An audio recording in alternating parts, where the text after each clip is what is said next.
del cuello y el descenso del feto, terminando ya con el alumbramiento del recién nacido y la expulsión de la placenta. Siguiente, por favor. Bueno, entonces existen mecanismos del parto. Entre estos se han hecho estudios y se ha reconocido que uno de estos mecanismos son los cambios que se producen en la madre en su suelo pélvico. Hubo un estudio en la Williams que describe, realizado por autores Starr y Jensen y sus colegas en el 2015, en donde lo que ellos realizaron fue una obtención de mediciones ecográficas transperineales de los músculos del suelo pélvico en una a comparación de unas semanas. Entonces, primero la realizaron de las 21 a las 37 semanas de gestación y luego la realizaron a las 6 semanas y después de estas 6 semanas a los 6 y a los 12 meses después del parto. ¿Eso para qué lo hicieron? Eh, en 300 mulíparas se dieron cuenta de que al medir esto, la movilidad del cuello de la vejiga y el área dentro del hiato urogenital durante una maniobra de Valsalva. ¿A qué me refiero con hiato urogenital? Es aquella abertura en forma de U en los músculos del suelo pélvico a través del cual pasan la uretra, la vagina y el recto. Dele siguiente, Diego, por favor, para que puedan ver una imagen.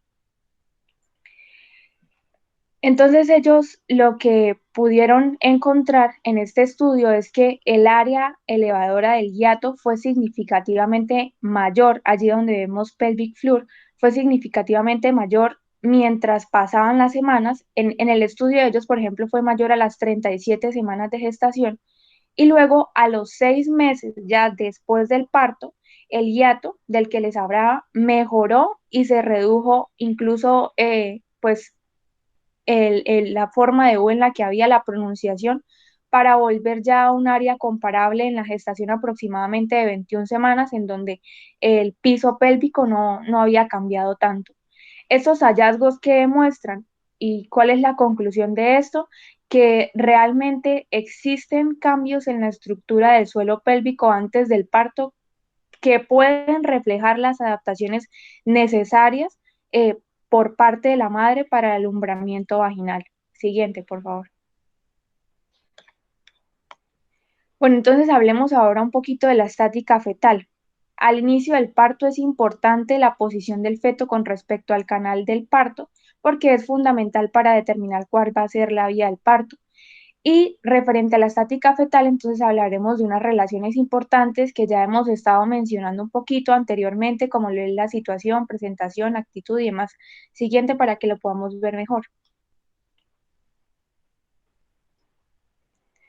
Bueno, entonces referente a la estática fetal, hablemos primero de la situación. Allí ubiquémonos hacia la izquierda. La situación describe como tal la relación del eje largo del feto con el de la madre. Según muchos estudios, se ha demostrado que más del 99% de los partos a términos, la estática fetal tiende a ser longitudinal y no transversa y oblicua. Una estática ya cuando se convierte en transversa, aunque es menos frecuente, existen factores que predisponen a que se dé esta situación, como lo es, por ejemplo, la multiparidad, como lo es la placenta previa, hidramnios y anomalías uterinas. Ocasionalmente, pero muy ocasionalmente, los ejes fetales y maternos pueden cruzarse en un ángulo de 45 grados, formando, como lo vemos allí en la imagen, una estática oblicua. Pero muchas veces, y según lo que habla la literatura, es que esta estática tiende a ser inestable y se vuelve a su vez o longitudinal o transversa durante el parto. Entonces, la más común es la longitudinal, la situación longitudinal y pues con menos frecuencia la transversa, pero la oblicua siempre va a tender a ser alguna de estas dos. Siguiente, por favor. Hablemos entonces ahora de la presentación. Entonces, la presentación puede ser cefálica, puede ser pélvica o hablan algunos de hombros. Entonces, referente a la presentación cefálica, esta puede ser de vértice. Dale mejor atrás, Diego, para que puedan ver algo que quiero mostrarles. Ahí en la parte de la izquierda, donde dice presentación, ahí podemos ver las clasificaciones, pélvica, cefálica, de hombros, y cada una tiene una subclasificación. Hablemos de la cefálica. La cefálica puede a su vez ser de vértice, occipucio, de cara, también puede ser sincipital o sincipucio y también puede ser de frente. Entonces, la presentación cefálica y como tal la presentación se clasifica según la relación que hay entre la cabeza y el cuerpo del feto. Por lo general, la cabeza se flexiona de modo que el mentón toque el tórax y que la fontanela occipital, que es la parte de la presentación, pues entonces en ese momento, cuando hace referencia a que la fontanela occipital hace parte de la presentación, a esto se le denominaría presentación de vértice u occipital. Vemos también con mucha menos frecuencia de que el cuello del feto en ocasiones puede extenderse de repente para que el occipucio y la espalda entren en contacto y la cara esté frente al canal del parto. A esto le podemos denominar que pues es una presentación cefálica, pero de tipo presentación de cara. Y ya cuando el cuello solo está parcialmente flexionado, suele presentarse el contacto con la fontanela anterior. A esto se le denominaría presentación sincipital. Y ya cuando el cuello solo está parcialmente extendido y la frente puede emerger, a esto se le denomina presentación de frente. Ahora sí, siguiente para que puedan ver cada una. Entonces, en la A vemos, todas estas son presentaciones cefálicas, pero lo que cambia es la subclasificación, por decirlo así. Entonces, la A es una presentación cefálica, pero de vértice o también occipital. La B es una sincipital, ya la C y la D, entonces podemos ver que la C es de frente y que la D es de cara. Realmente estas dos últimas suelen ser muy transitorias, es decir, la sincipital y la de frente, porque usualmente se convierten en presentaciones sea de vértice o de cara, o también puede ser que se convierten en alguna otra presentación cefálica, pero suelen ser muy, muy infrecuentes. Siguiente, por favor.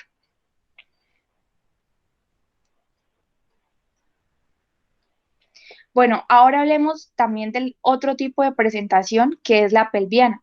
La incidencia de la presentación pelviana como tal disminuye a medida que aumenta la edad gestacional y ya cuando la madre cumple su edad gestacional, el hecho de que se pueda presentar una presentación pelviana es aproximadamente de un 3%.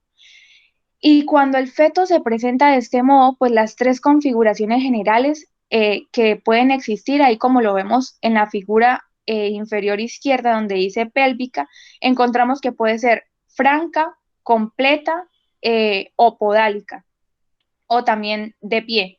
Entonces, la franca podemos decir que se presenta de un 50 a un 70% y pues se denomina así porque, dale siguiente, Diego, por favor, para que lo puedan ver. Porque el feto se encuentra ahí donde dice franca, a la izquierda, la primera. El feto se encuentra con caderas flexionadas y rodillas extendidas. Cuando se denomina que es una presentación pelviana, pero de tipo completa, que se presenta de un 5 a un 10%, es cuando el feto se encuentra con caderas flexionadas y las rodillas también están flexionadas, a diferencia de la franca, que las rodillas están extendidas. Cuando es una pélvica incompleta, que es de un 10 a un 30%, es cuando ya la última imagen, y es algo muy curioso porque es cuando una o ambas caderas están extendidas, pero como lo podemos ver, el feto saca un pie en el hueco pélvico. Estas son los tipos de presentaciones pelvianas. Siguiente, por favor. Y con menos frecuencia encontramos la presentación de hombro, que es cuando, ahí vemos en la imagen donde dice hombros, es cuando la escápula es la porción del feto elegida arbitrariamente para la orientación de la pelvis materna. Hablemos ahora entonces ya hablamos de la situación, ya hablamos de la presentación, ahora hablemos de la actitud. Entonces, la actitud fetal en los últimos meses del embarazo es cuando el feto normalmente y usualmente asume una postura característica descrita como actitud o hábito. Y como regla general, el feto forma una masa ovoide que corresponde aproximadamente a la forma de la cavidad uterina. Lo que sucede es que el feto se dobla sobre sí mismo para crear una espalda convexa, así como lo vemos donde dice flexión. La cabeza está fuertemente flexionada como lo vemos allí, el mentón está casi en contacto con el pecho, los muslos se flexionan sobre el abdomen y las piernas se doblan en las rodillas. En la mayoría de las presentaciones cefálicas, por lo general, los brazos se encuentran en el pecho o paralelos a los lados. Y esta postura es característica, como vemos allí, de flexión, es un resultado del modo de crecimiento del feto y además de ello su adaptación a la cavidad uterina. ¿Qué sucede? Que hay excepciones que no son normales, son anormales de esta actitud, de la actitud de flexión, que se produce a medida que la cabeza fetal se extiende más de manera progresiva, y esto algunas veces suele ser patológico. Vamos a hablar ahora de la posición fetal. Entonces, la posición fetal se refiere como tal a la relación de una porción elegida arbitrariamente de la parte de la presentación fetal y que puede ser hacia dos lados, hacia el derecho o hacia el izquierdo del canal del parto. Entonces, puede ser de la siguiente manera, y vamos a tener en cuenta tres partes: el occipucio fetal, el mentón y el sacro, porque estas son los tres puntos determinantes en las presentaciones que se pueden denominar respectivamente. Siguiente para que podamos ver la imagen, por favor. Entonces, debido a que la parte de la presentación puede estar en posición izquierda o derecha, se emplean como tal ya designaciones. Como les había mencionado, son puntos determinantes: el occipucio, el mentón y el sacro. Entonces podemos ver, por ejemplo, en estas presentas, pues sí, una presentación, entonces podemos ver que puede ser izquierda o derecha.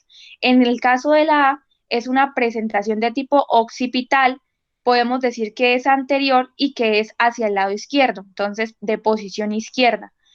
En el tipo B es una occipito posterior y también es de tipo izquierdo. Siguiente, por favor. Ya podemos ver en la A de esta figura que también es una presentación occipital posterior y en este caso ya sería derecha referente a la posición.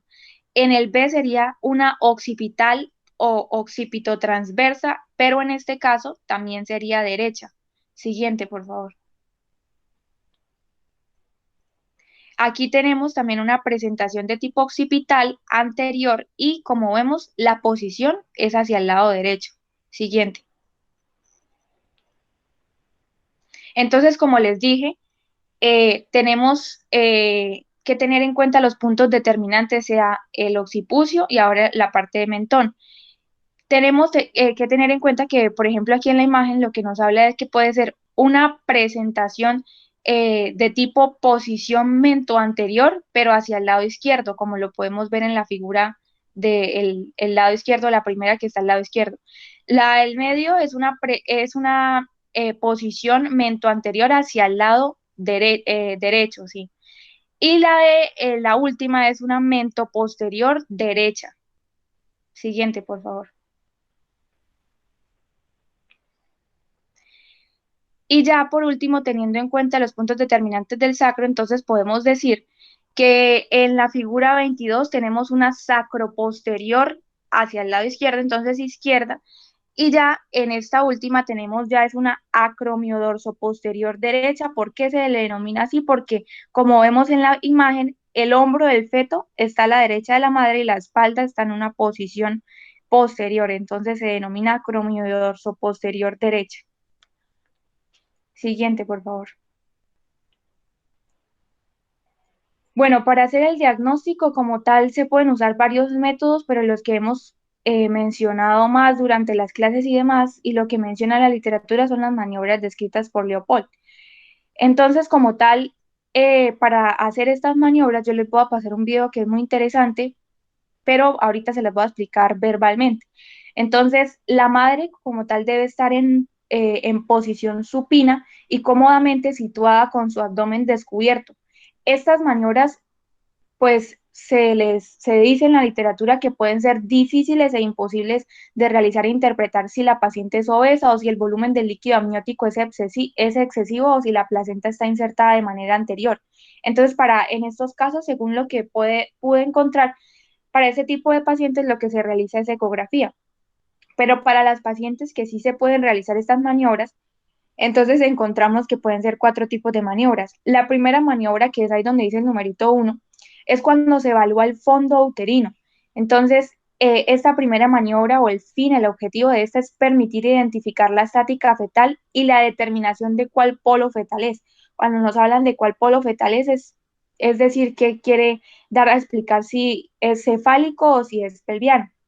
Entonces, esa es como la necesidad de la primera maniobra, dar a conocer cuál polo es el que se está presentando al momento de poder hacer estas maniobras. Entonces, en dado caso de que podamos palpar las nalgas, la sensación de las nalgas es de una gran masa nodular, mientras que si nosotros al hacer las maniobras sentimos es la cabeza se va a sentir diferente a las nalgas porque se va a sentir de una textura dura y redonda y es un poco más móvil. Ya con la segunda maniobra, entonces esto sí se realiza cuando las palmas se colocan a ambos lados del abdomen materno y se ejerce una presión leve, pero a su vez profunda, suave pero profundo. Por un lado, se siente como tal una estructura dura y resistente, como lo está haciendo el de la figura 2 en la mano derecha. Entonces, cuando se siente esa estructura dura y resistente, estamos hablando de la espalda. Y por el otro lado, se hace la misma presión profunda pero suave y se van a sentir numerosas partes móviles pequeñas y regulares y a esto se le va a conocer pues por las extremidades fetales. En la tercera maniobra, entonces, lo que hace es ayudar en la confirmación de la presentación fetal, es decir, es una confirmación de la primera maniobra. Entonces, ¿qué se realiza? ¿Qué se hace? El pulgar, así como lo vemos en la 3 y los dedos de una mano agarran la parte inferior del abdomen materno justo por encima de la sínfisis púbica y si la parte de la presentación no está encajada, se sentirá una masa móvil, por lo general, pues va a ser la cabeza, en dado caso de que pues depende de qué presentación tenga el feto, ¿no? Y nuevamente, pues para saber la diferenciación entre si es cabeza o nalgas, podemos hacer lo mismo que en la primera, se va a sentir diferente, se va a palpar diferente. Y ya la última, que es la cuarta maniobra, ayuda a determinar el grado de descenso. Entonces el examinador se coloca frente a los pies de la madre. Esta es la maniobra en la cual se cambia la posición del examinador, ya es hacia los pies de la madre. Y los dedos de ambas manos se colocan en los lados de la parte de la presentación y se ejerce una presión profunda en dirección a la eje de entrada pélvica para evaluar el descenso como tal. Siguiente, por favor. Bueno, entonces el examen vaginal, durante el examen vaginal, normalmente es aconsejable que se puedan seguir una rutina. El primero, denle siguiendo otra vez, por favor, es cuando el examinador inserta dos dedos en la vagina y se encuentra pues la parte de la presentación.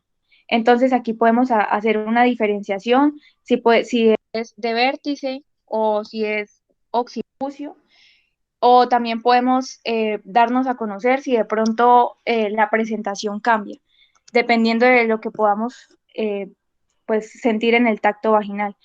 En la segunda es si la presentación es de vértice, dele siguiente también, por favor, Diego, es cuando los dedos se van a dirigir hacia atrás y posteriormente se van a dirigir o se van a deslizar hacia adelante sobre la cabeza del feto o hacia la sínfisis materna. Y por último, lo que aconsejan es que eh, durante el tacto vaginal, la estación o el grado en que la parte de la presentación ha descendido a la pelvis se puede establecer en el momento dependiendo de las suturas. Por eso, según lo que nos hablaban en la literatura, es importante como que reconocer anatómicamente qué es lo que estamos palpando. Dele siguiente, por favor. Entonces, aquí a manera general es importante reconocer hacia dónde van nuestros dedos. Si lo que estamos palpando tal vez es la sutura sagital o otro tipo de sutura o la unión de alguna sutura. Siguiente, por favor. Bueno, es necesario reconocer de que hay cambios que son necesarios en la posición de la parte de la presentación, pues para que se pueda desplazar por el canal pélvico como tal, es necesario que se den algunos mecanismos del parto. Entonces, hay movimientos cardinales en el parto que son muy característicos, como lo son los siguientes, son 7. Iniciamos con el primero. Siguiente, Diego, por favor. Entonces, el primero es el encajamiento. Es este mecanismo mediante el cual el diámetro biparietal, que es el diámetro de hueso parietal a hueso parietal, pasa a través de la entrada pélvica. Y la cabeza del feto puede encajarse durante las últimas semanas de embarazo o no hacerlo hasta después del comienzo del parto.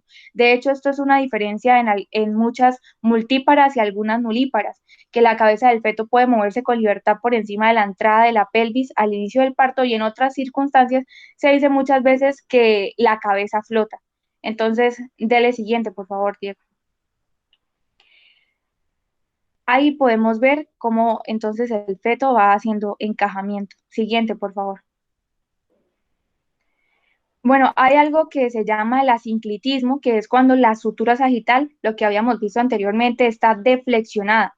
A menudo puede ser en una posición hacia posterior o hacia anterior.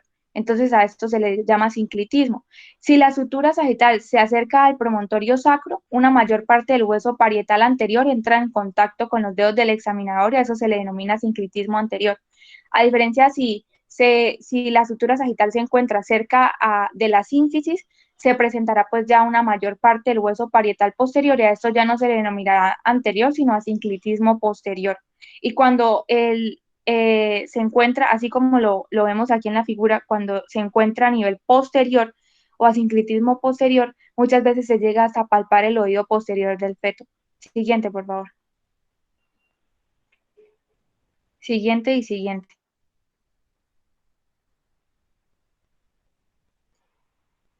Entonces ahí vemos en la A un encajamiento con asinclitismo posterior y en la B un encajamiento con asinclitismo anterior. Siguiente, Diego, por favor.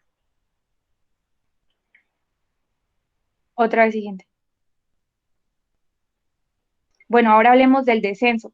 El descenso es el primer movimiento y es un requisito para el nacimiento del recién nacido. En las multíparas el descenso suele comenzar con el encajamiento, pero en las nulíparas el encajamiento puede tener lugar antes del inicio del parto y puede que no le siga un descenso adicional hasta incluso la segunda etapa. Ya vamos a ver que existe una primera y una segunda etapa. Entonces, el descenso se produce por una o más fuerzas de un total de cuatro. La primera es que pues hay presión del líquido amniótico. La segunda es que hay una presión directa del fondo sobre la pelvis durante las contracciones. La tercera fuerza que se da para que se dé el descenso son por algunos esfuerzos de compresión de los músculos abdominales y maternos, y por último por la extensión y el enderezamiento del cuerpo fetal. Entonces, en esta imagen podemos ver un descenso. Siguiente, por favor. La flexión, entonces ya con este movimiento lo que sucede es que el mentón se pone en contacto de una forma más cercana con el tórax del feto, y en cuanto a la cabeza descendente encuentra resistencia. Esta resistencia es lo que hace que desde el cuello uterino, las paredes pélvicas o el suelo pélvico o por lo regular, hace que pues esta resistencia le permita al feto flexionarse. Siguiente, por favor. Entonces, la rotación interna es esencial para completar el trabajo del parto, excepto pues cuando el feto es inusualmente muy pequeño.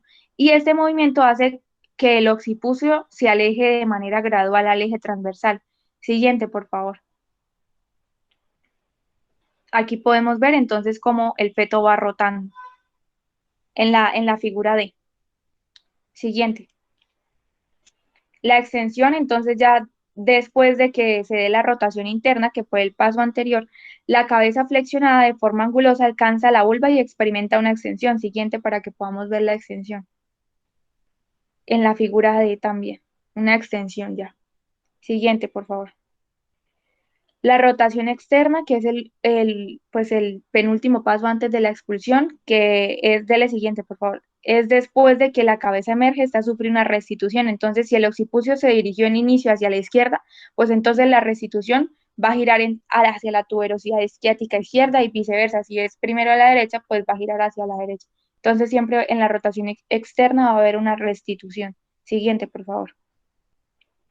Y en la expulsión, casi inmediatamente después de la rotación externa, entonces lo que va a hacer es que el hombro anterior aparece bajo la sínfisis del pubis, y el perineo pronto va a hacer que se dilate debido al hombro posterior.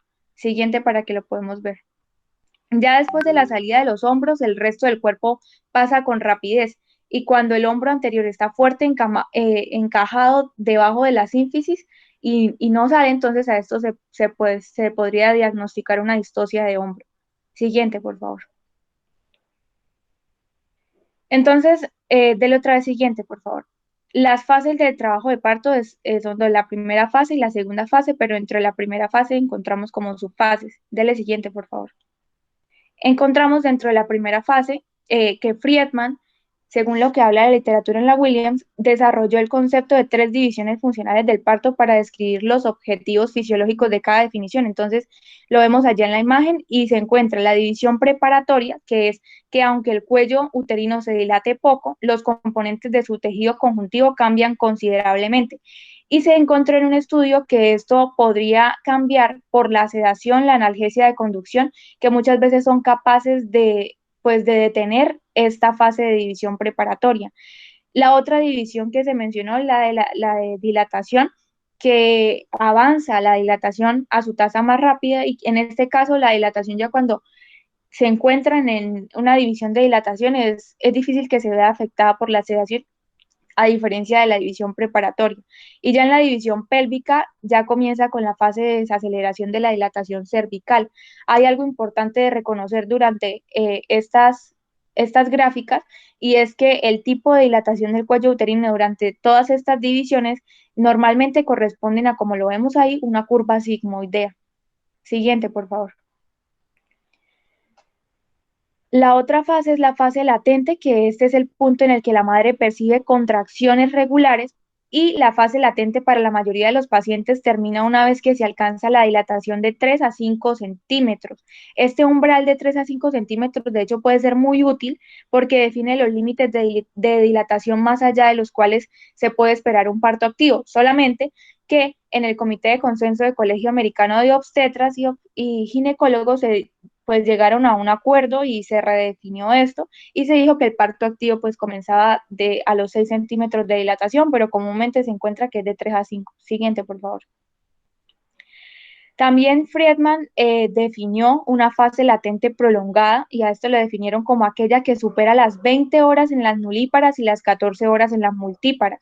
Y los factores que afectan la duración de la fase latente y la convierten en una fase latente prolongada es la sedación excesiva, la analgesia epidural, el estado desfavorable del cuello uterino y un trabajo de parto que sea falso. Siguiente, por favor.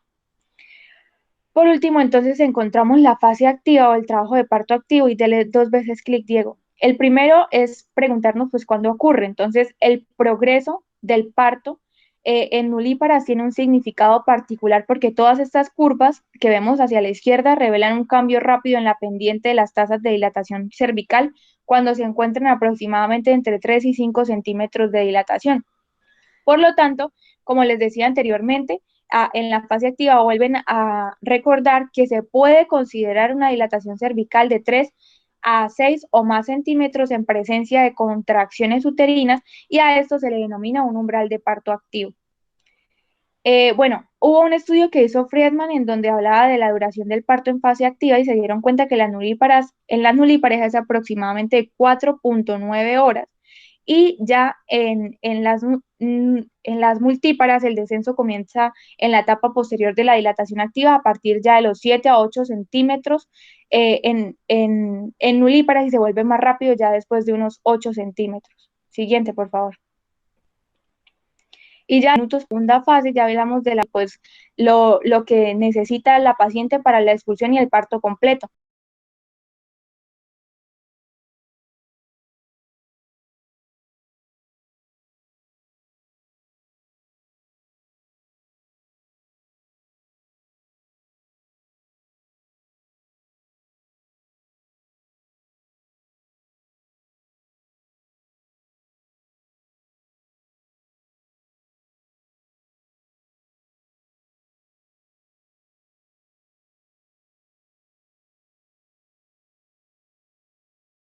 Por el contrario, cuando nos encontramos ante una pelvis contraída con un feto grande o con esfuerzos de expulsión afectados por la analgesia de conducción o la sedación, entonces esta etapa ya puede ser más prolongada. Y siguiente, por favor. Y la duración del trabajo de parto, entonces ya podemos decir de que según lo definido por Kilpatrick y Patrick y Laros, Entonces es el momento en que una mujer como tal recuerda contracciones regulares dolorosas durante 3 a 5 minutos y los cuales causaron cambios en el cuello uterino. Entonces en las nulíparas el parto puede, aunque esto puede ser alterado, pero normalmente lo que describen es que puede ser de 9 a 18,5 horas y en la multíparas ya disminuye. Siguiente, por favor.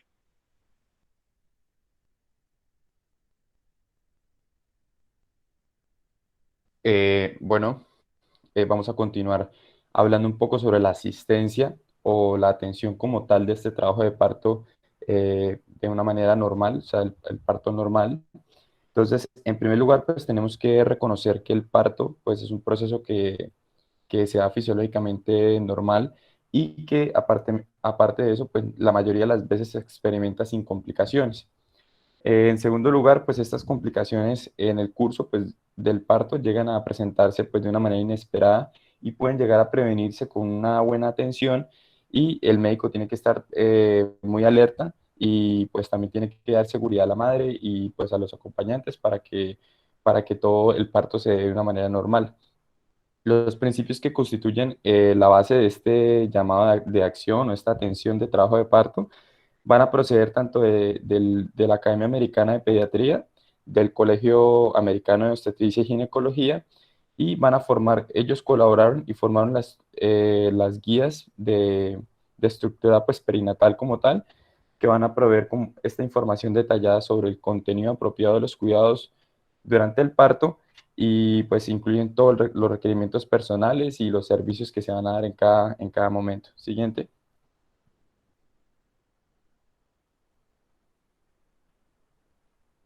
En cuanto al proceso de admisión, pues vamos a necesitar que alentar a los pacientes a acudir pues en una fase temprana de este trabajo de parto, en vez de esperar hasta que pues el nacimiento sea inmediato, porque pues esto le va a producir pues a un mayor riesgo.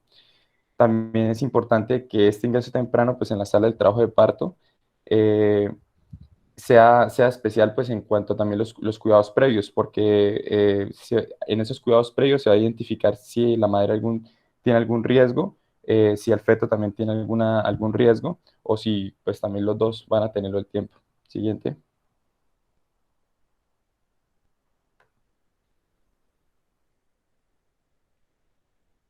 La identificación del trabajo de parto, pues entonces, pese a que en ocasiones es difícil diferenciar entre un trabajo de parto falso y uno verdadero, casi siempre pues puede establecerse el diagnóstico a partir de la frecuencia, la intensidad y la frecuencia y la intensidad de las contracciones, así como pues por la dilatación del cuello uterino, como mencionaba mi compañera.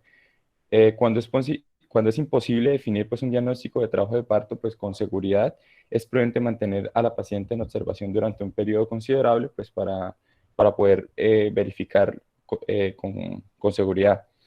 Las recomendaciones comunes indican que en ausencia de la ruptura de membranas o sangrado, las contracciones uterinas que se dan cada 5 minutos durante una hora, o sea, es decir, contracciones mayores de 12 en una hora, pueden corresponder como tal al inicio de este trabajo de parto. Siguiente.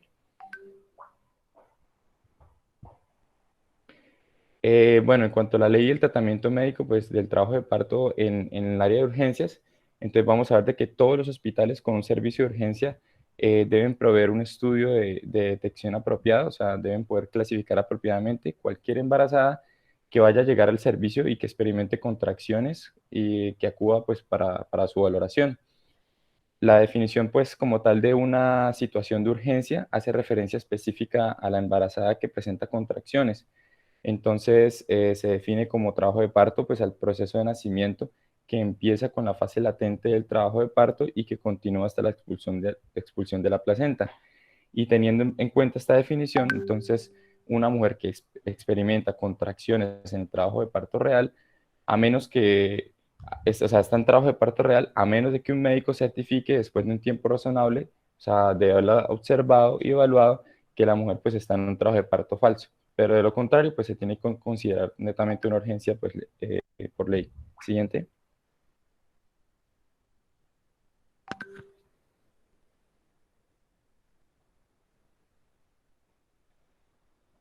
Bueno, para la vigilancia electrónica de la frecuencia cardíaca fetal, entonces la vigilancia electrónica sistemática de la frecuencia cardíaca se utiliza pues en los embarazos de riesgo alto desde el momento del ingreso. Si no se reconocen anomalías de la frecuencia cardíaca fetal, se cambia la vigilancia electrónica continua a la valoración pues intermitente durante el resto del trabajo de parto. Siguiente.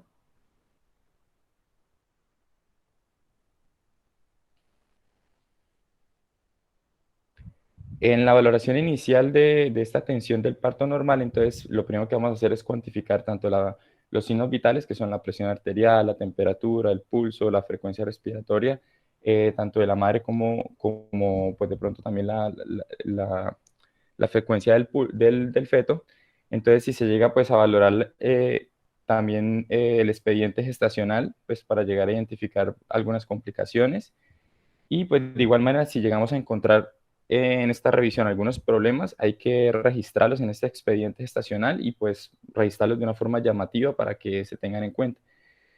También se realiza la exploración vaginal, como lo mencionaba mi compañera. Entonces, para realizar esta exploración se hace pues se separan pues los labios mayores con una mano y se introducen pues cuidadosamente los dedos, el índice y el medio a través del conducto vaginal, pues para terminar de explorar muy bien eh, en la maniobra. Es importante también correlacionar pues el número de partos vaginales con la morbilidad pues por infecciones, en especial en los casos donde hay ruptura de membranas. Siguiente. Ya para hablar un poco de la ruptura de membrana, entonces se debe señalar, lo primero que se debe entender es que hay que enseñarle a las embarazadas o indicarles cómo se identifica pues de inmediato una pérdida de líquido por vía vaginal y que deben comunicarlo con brevedad, o sea, ir rápidamente pues al servicio médico. En primer lugar, pues si la presentación no está fijada a la pelvis, va a aumentar pues en gran medida la posibilidad del prolapso y la compresión del cordón umbilical. En segundo lugar, pues es posible que este trabajo de parto pues empiece, obviamente pues poco después de que pase la ruptura de membranas, porque pues ya alcanzó la fecha. O en tercer lugar, pues si el nacimiento se retrasa después de esta ruptura de membranas, es más probable que ocurra pues una infección intrauterina y pues en vez de que pues va aumentando pues el intervalo de atención. Para diagnosticar la ruptura de membranas, entonces vamos a ver de que en la exploración con el espejo estéril se observa líquido pues amniótico acumulado en el fondo del saco posterior o se llega a ver líquido claro pues que va a fluir a través del cuello uterino. Si el diagnóstico aún es incierto, pues otra medida consiste en la cuantificación del pH del líquido vaginal. Por lo general, pues el pH de las secreciones vaginales van a variar entre 4.5 y 5. Y el líquido amniótico, pues ya el pH va a estar casi en 7.0 o 7.5. Entonces se utiliza el indicador de nitracina y ese lo que va a indicar es que si hay un pH mayor de 6.5, entonces sí se confirma que es la ruptura de membranas. Algunas otras pruebas que pues ya son muy extrañas, pero es como en casos donde no se diagnostica como tal, está la arborización o la formación de cristales del helecho del flujo vaginal.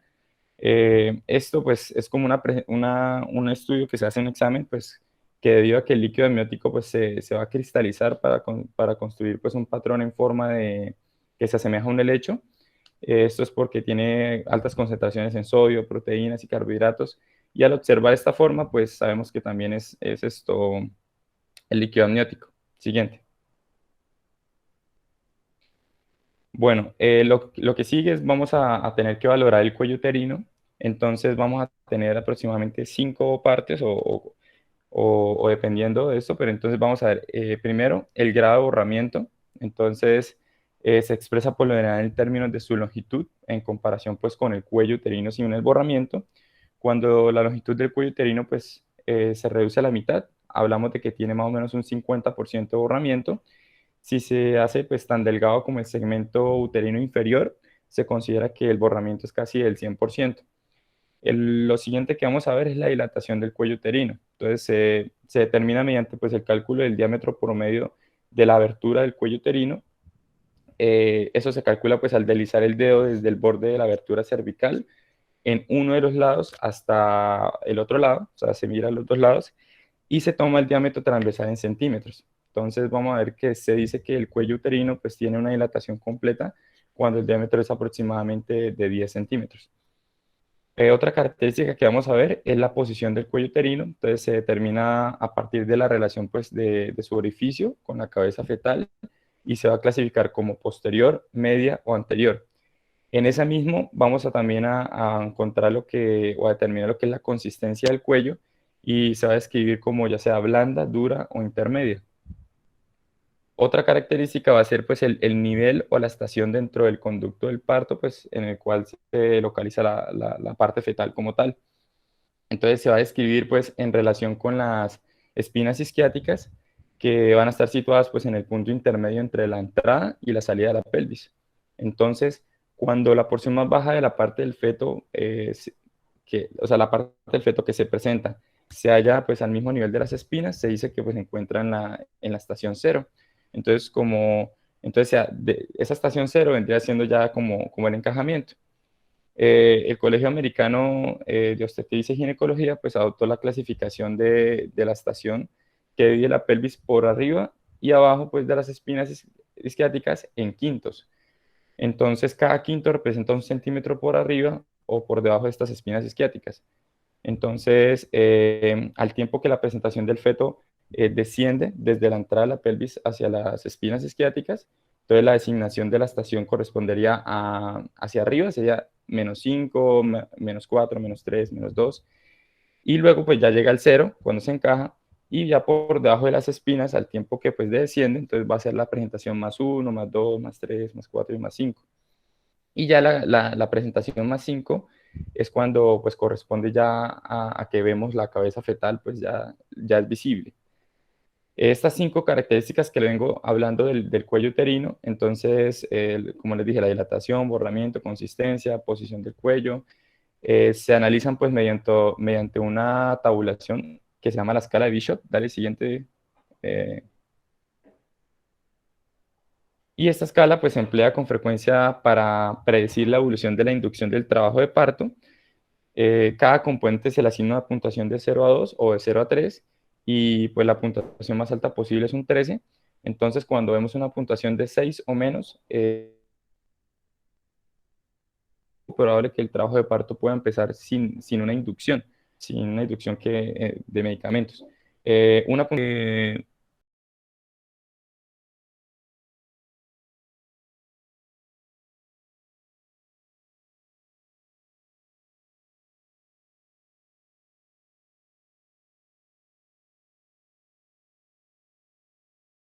ya se divide lo que es la atención o la asistencia en las fases. Entonces, vamos a ver que la asistencia en la primera fase del trabajo de parto, entonces lo primero que vamos a hacer es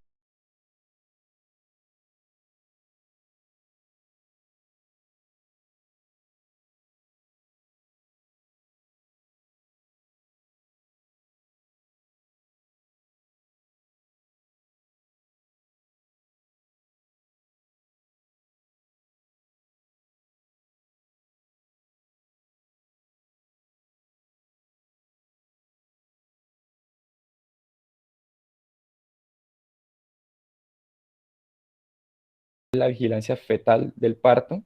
Entonces, tanto el Colegio Americano de Obstetricia y Ginecología va a recomendar, pues, durante el primer periodo del trabajo de parto y que en ausencia de cualquier anomalía, que se revise la frecuencia cardíaca fetal inmediatamente después de una contracción, al menos cada 30 minutos y luego cada 15 minutos. Cada 15 minutos ya es en el segundo periodo del trabajo de parto, pero en el primero, pues, es cada 30 minutos. Para las mujeres pues, con embarazos de riesgo, la auscultación del corazón fetal se lleva a cabo pues, por lo menos cada 15 minutos durante la primera fase del trabajo de parto y cada 5 minutos durante la segunda fase. Siguiente. En cuanto a las contracciones uterinas, pues por lo general las contracciones se valoran mediante una vigilancia electrónica, como hemos visto al principio, pero también se pueden cuantificar y pues analizar por los medios manuales. Entonces, mediante la palma de la mano aplicada con suavidad pues, sobre el útero, es posible evidenciar el momento de inicio de una contracción. Ya su intensidad se determina a partir del grado de firmeza que el útero pueda llegar a alcanzar. En el punto máximo, o sea, donde está la contracción más eficaz o más firme, el pulgar pues, o los otros dedos no pueden penetrar pues, con facilidad al útero. Luego de esto se va a determinar el momento en que la contracción termina o se relaja. Esta secuencia se va a repetir pues, para determinar la frecuencia, la duración y la intensidad de las contracciones uterinas. Siguiente.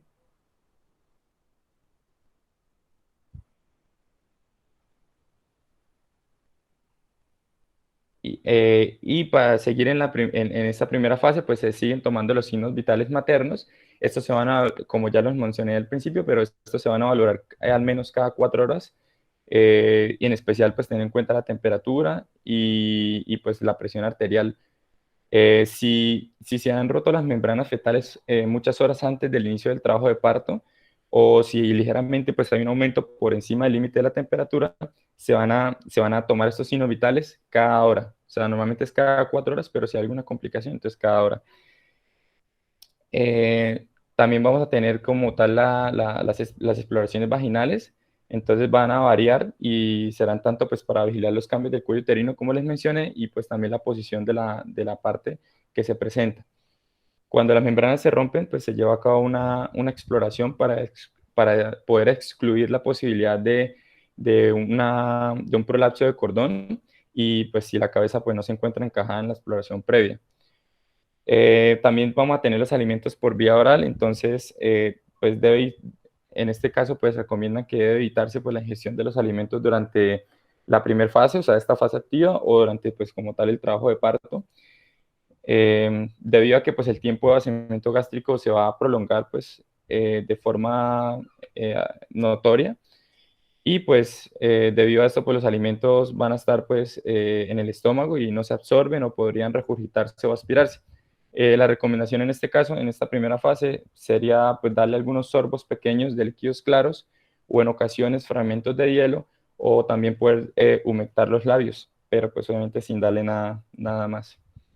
Las situaciones, perdón, las soluciones intravenosas, entonces en este caso pues aunque muchos hospitales van a tener un sistema pues para aplicar estas soluciones en todos los momentos, hablan de que en etapas tempranas no, o sea, no va a ser tan necesario, o sea, no va a cubrir estas necesidades reales que la mujer embarazada pues tiene en esta primera fase.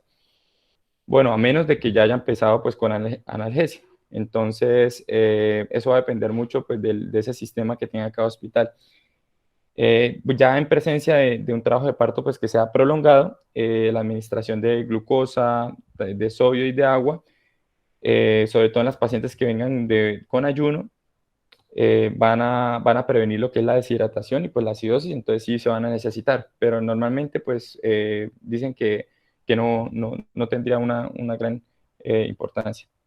La posición de la madre, entonces en fase temprana, pues la mujer no tiene que llegar a confinarse pues en una cama, pues también puede llegar a sentarse pues para sentirse un poco más cómoda y para estar mejor pues como con más confianza y eso.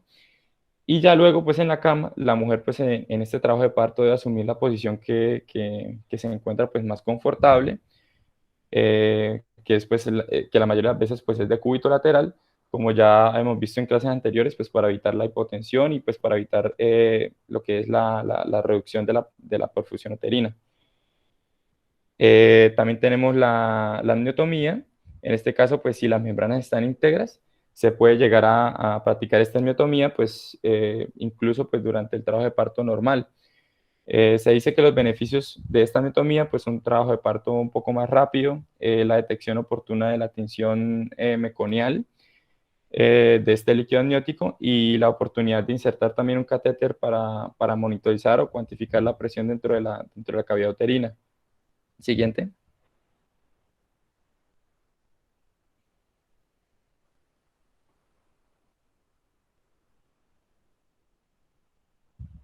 Aló. Siguiente.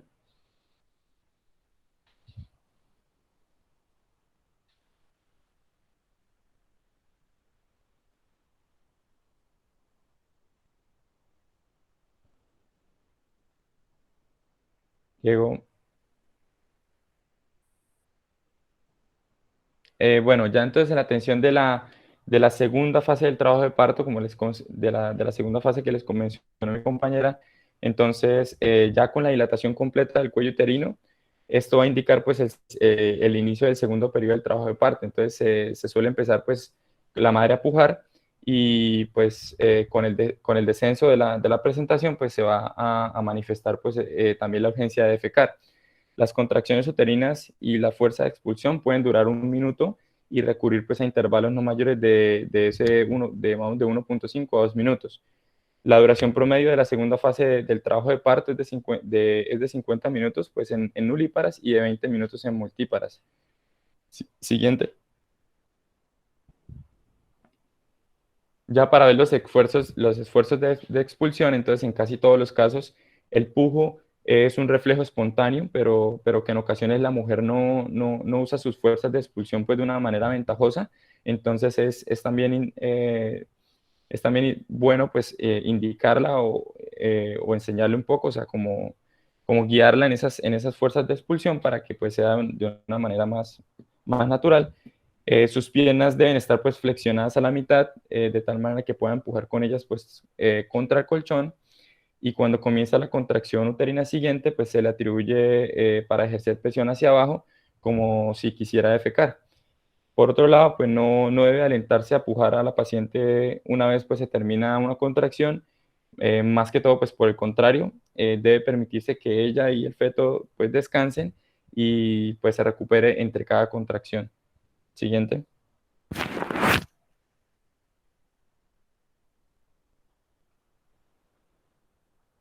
En cuanto ya a para finalizar, en cuanto ya a los protocolos de atención para el trabajo de parto, entonces tenemos que la atención activa de este trabajo de parto, pues es el concepto de que un protocolo adecuado, disciplinado, va a reducir pues el número de nacimientos por cesárea, pues que son secundarios a distocia.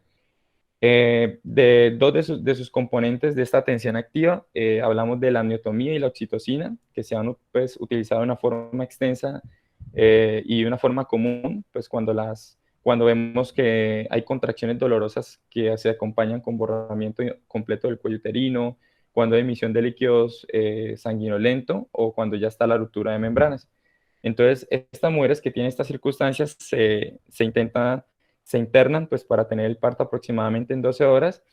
Se realiza la exploración ginecológica cada hora durante las siguientes 3 horas y después ya a unos intervalos de 2 horas. Si la dilatación no aumenta, pues por lo menos 1 centímetro cada hora, pues ahí sí en este caso se efectúa una amniotomía, y si el avance se valora pues cada 12 horas y se le instituye pues una solución pues a dosis altas de oxitocina pues para seguir esta tensión activa.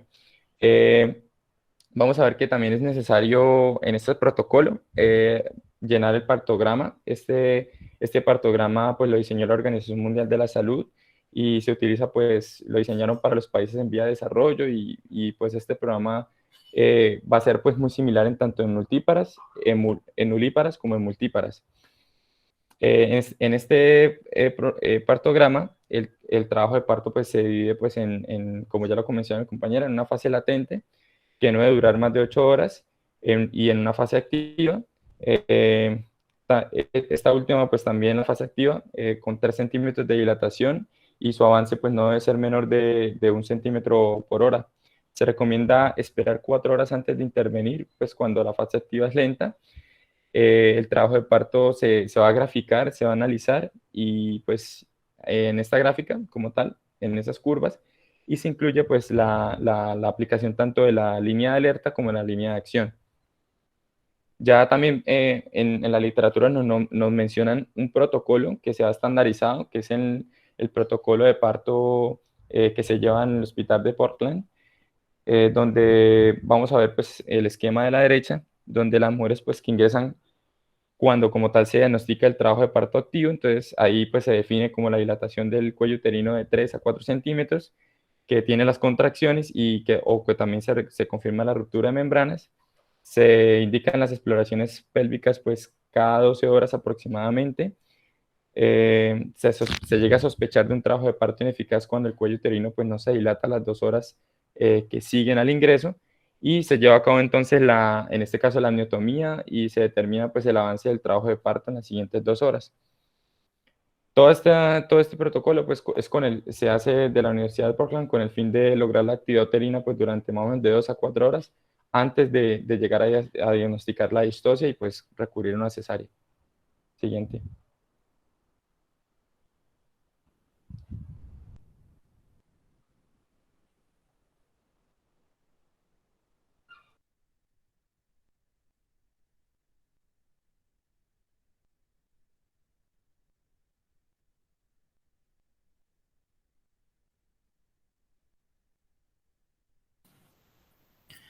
Buenos días.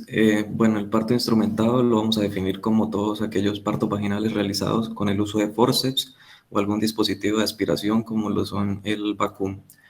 Este genera fuerzas que aumentan el empuje de la madre para que el feto salga a través de la vagina. Siguiente.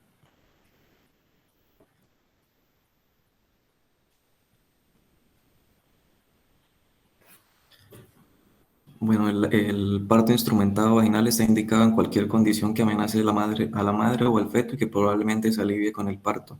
Dentro de este tenemos algunas indicaciones como el retardo en el segundo periodo del parto, la sospecha de afección fetal inmediata o potencial, también para cortar el segundo periodo, o se puede usar también para evitar o aumentar las fuerzas en el expulsivo materno. Entonces tenemos también tres tipos de indicaciones. Las maternas terapéuticas, en las cuales, por ejemplo, se indican patologías que comprometen la vida materno-fetal como la eclampsia, el shock, cardiopatías o cuando existe una alteración de la actividad uterina. Otras indicaciones son las fetales terapéuticas, en las cuales se hace parto instrumentado porque hay una situación que exponga la vida fetal, como por ejemplo el sufrimiento fetal agudo o un expulsivo prolongado. Y por último, en las profilácticas también en condiciones como lo son una toxemia, un parto pretérmino o una cardiopatía materna. Siguiente. Para realizar el parto instrumentado se tiene en cuenta una clasificación y unos requisitos previos. Esta clasificación tiene dos discriminadores que son los más importantes, que son la estación y la rotación, ya como mis compañeros lo mencionaban. Entonces la estación va de -5 a 0 y de 0 a +5. Imaginando que 0 es un punto en el que se refleja una línea dibujada entre las espinas isquiáticas. Entonces, teniendo en cuenta esos discriminadores, el parto instrumentado se clasifica en forces de salida bajo o medio. Eh, Eso se aplica tanto para los forceps como para los dispositivos de aspiración, con la diferencia de que el forceps pues, se utiliza para tracción y rotación, mientras que el dispositivo de aspiración simplemente para tracción y no para rotación. Entonces, aparte de la clasificación, tenemos que cumplir unos prerequisitos, como lo son que la cabeza esté encajada, que haya una presentación de vértice, que es muy importante, como lo explicó mi compañera, que ya haya una posición conocida de la cabeza, tener un peso fetal estimado, las membranas rotas, un cuello uterino completamente dilatado, una anestesia adecuada en la que se utilizan tanto anestesia local como regional y también se utilizan bloqueos del nervio pudendo.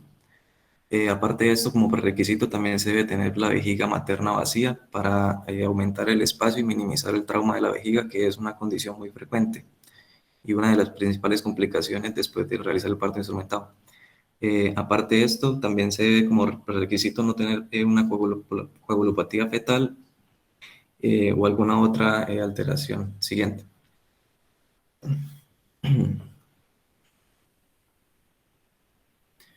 Entonces, como ya les decía, hay que tener muy claro el posicionamiento y la estación del feto para poder realizar el parto instrumentado. Entonces, dentro de la anatomía del cráneo fetal, tenemos que tener en cuenta también este diámetro que está señalado con la flecha roja, que es el diámetro occipito-mentoniano, que es el diámetro que se va a tener en cuenta para saber si está correctamente posicionado la hoja del forceps. Siguiente.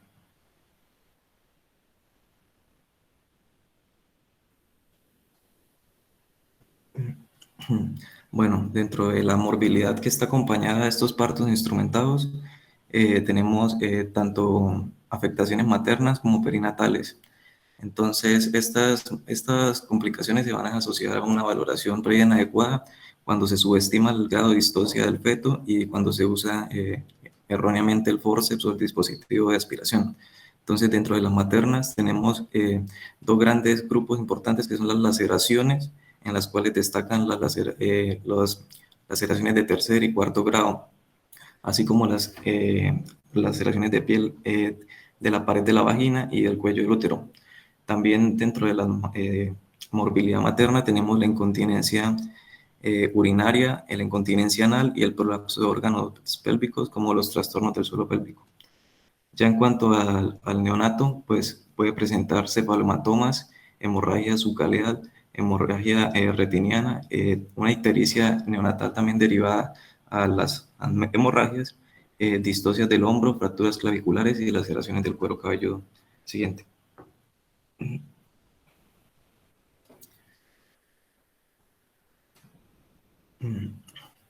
Bueno, entonces tenemos que realizar una prueba de parto instrumental cuando, si tenemos una sospecha de que el parto instrumental va a ser difícil, teniendo en cuenta que las mayores tasas de fracaso están asociadas cuando el índice de masa corporal es mayor a 30, el peso fetal estimado de más de 4 kilogramos, hay variedades posteriores, los forces medios en la clasificación que les mostré, o cuando se palpa un quinto de la cabeza por el abdomen.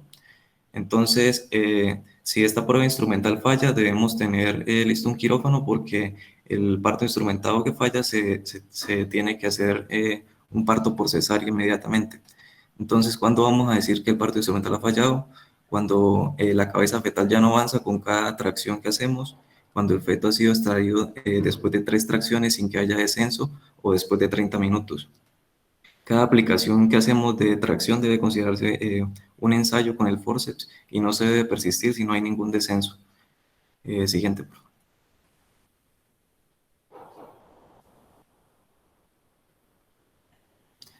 Bueno, entonces el primer dispositivo que se usa para el parto instrumentado es el forceps, el cual es un instrumento en forma de tenazas, pero se denomina forceps cuando el instrumento ya está articulado.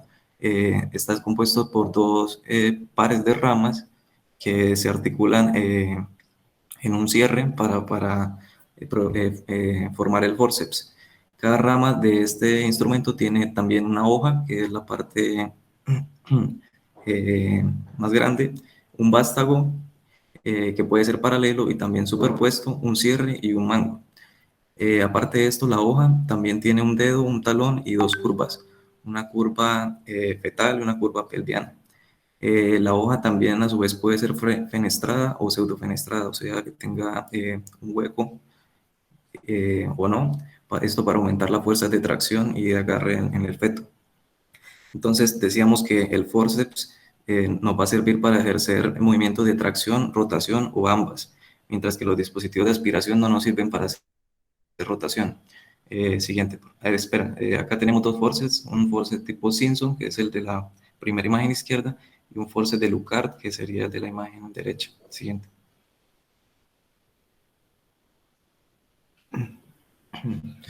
Bueno, en cuanto a la aplicación de la hoja del forceps y el parto, entonces podemos observar que primero se introduce una hoja primero se introduce una hoja, si la cabeza está, digamos, en una posición occipital anterior, se introduce dentro de la porción posterior izquierda de la vulva y luego de la vagina junto a la cabeza del feto. Esto se hace agarrando el mango de la rama izquierda entre el pulgar y los dos dedos de la mano. Y luego se realiza un movimiento que sería el arco de inserción de la hoja. Este movimiento se realiza suavemente entre la cabeza del feto y la vagina y la superficie palmar de los dedos de la mano. Una vez ya se ha hecho este movimiento de arco de inserción, se realiza la segunda hoja. Se realiza la inserción de la segunda hoja, perdón. Entonces, para realizar esta inserción de la segunda hoja, se utiliza dos o más dedos de la mano izquierda que se introducen en la porción posterior derecha de la vagina para que sirva de guía. Y luego a esta hoja se sujeta con la mano derecha y se introduce en la vagina. Cada hoja que introducimos se debe colocar el pulgar detrás del talón de la hoja y con este se ejerce la mayor fuerza que proviene pues, de esta mano. Siguiente.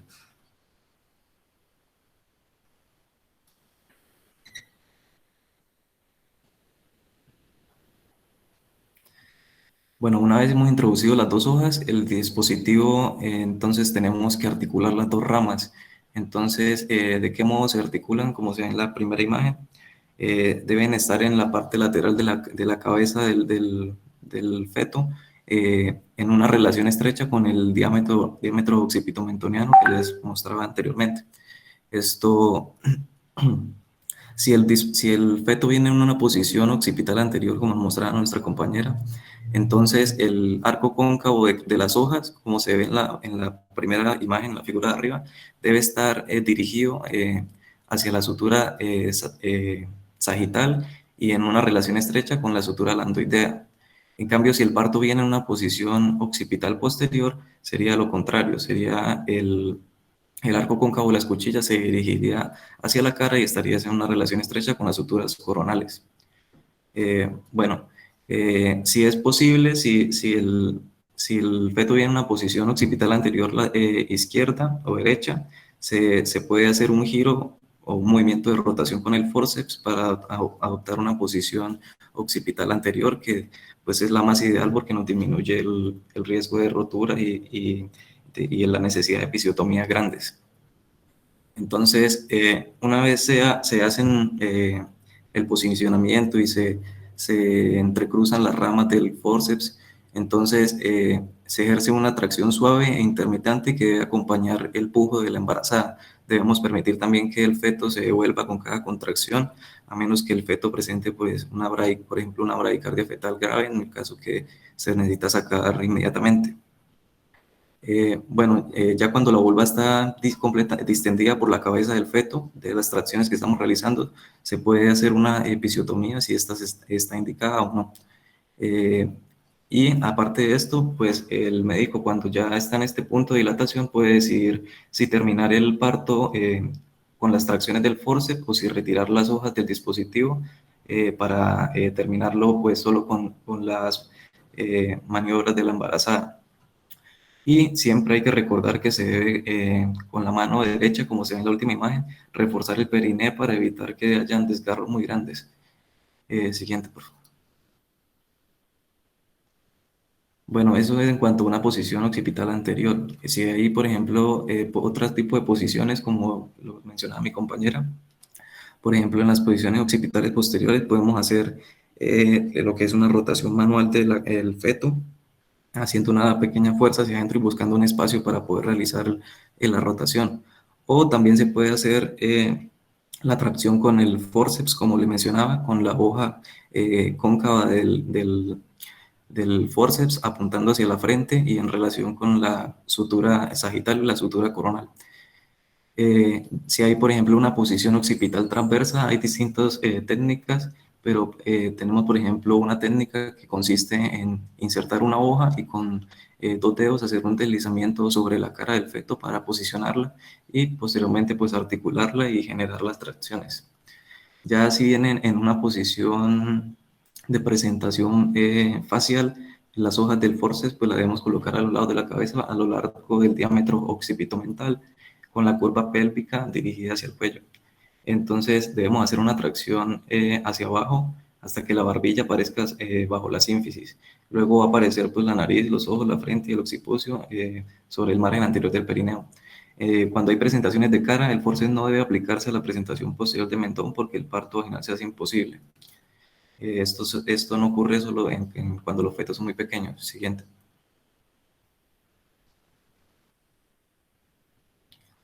Bueno, entonces, aparte del forceps, tenemos los dispositivos de aspiración, también denominados vacuum o ventosas, que son dispositivos que contienen una copa, un eje, un mango y un generador al vacío. Como se observa en la figura, el A sería la bomba y pues la B sería la copa.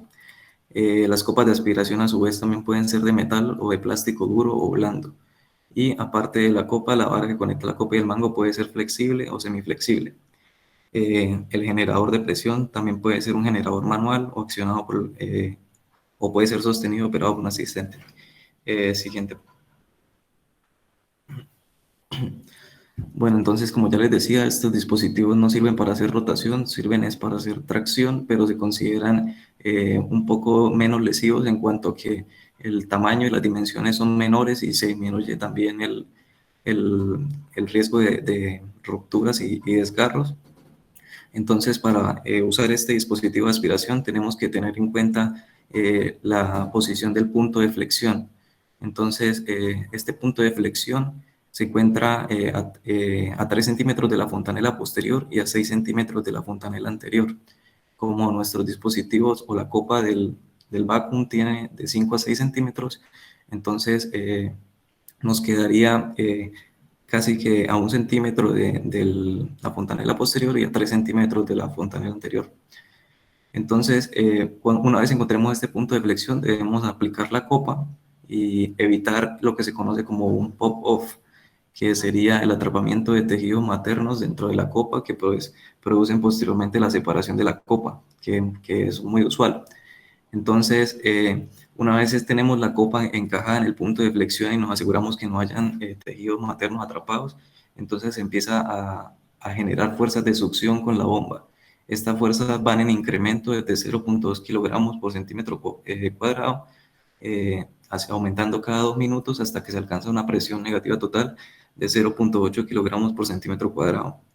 Entonces, una vez se alcanza esta presión total negativa, la copa va a estar pegada al punto de flexión y podemos empezar a hacer las tracciones, al igual que el forceps, de forma que acompaña a los pujos y a las contracciones maternas y permitiendo también que el feto se devuelva. Una vez ya se haya llegado al punto de dilatación también, entonces se puede o seguir con una episiotomía o acompañarse también de un forceps para terminar el parto, o si se complica en última instancia, se induciría un parto por cesárea. Siguiente.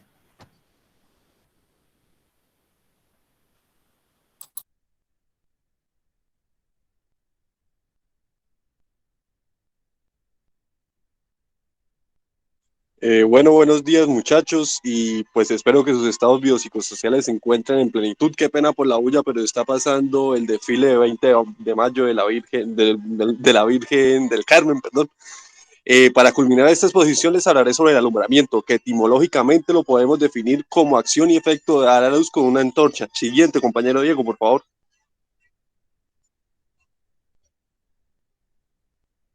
¿Aló? Bueno, es el tercer y último periodo del trabajo de parto. Inicia al terminar el periodo expulsivo y culmina con la eliminación al exterior de la placenta y los anexos ovulares.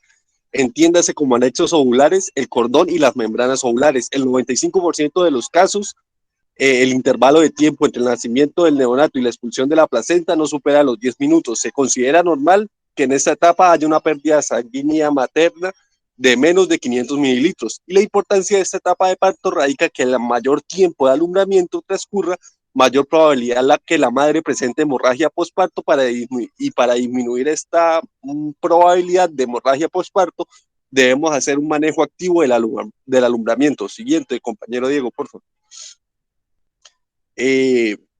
Pues les daré un sucinto repaso anatómico y de las funciones de la placenta. Esta tiene forma discoide, posee un diámetro de 15 a 20 centímetros, un grosor de 3 centímetros y un peso de 550 gramos aproximadamente. Posee dos caras, la cara fetal, que también es llamada la cara corial, es la que se encuentra en contacto con el producto o el bebé y en ella se inserta el cordón, que este posee dos arterias y una vena.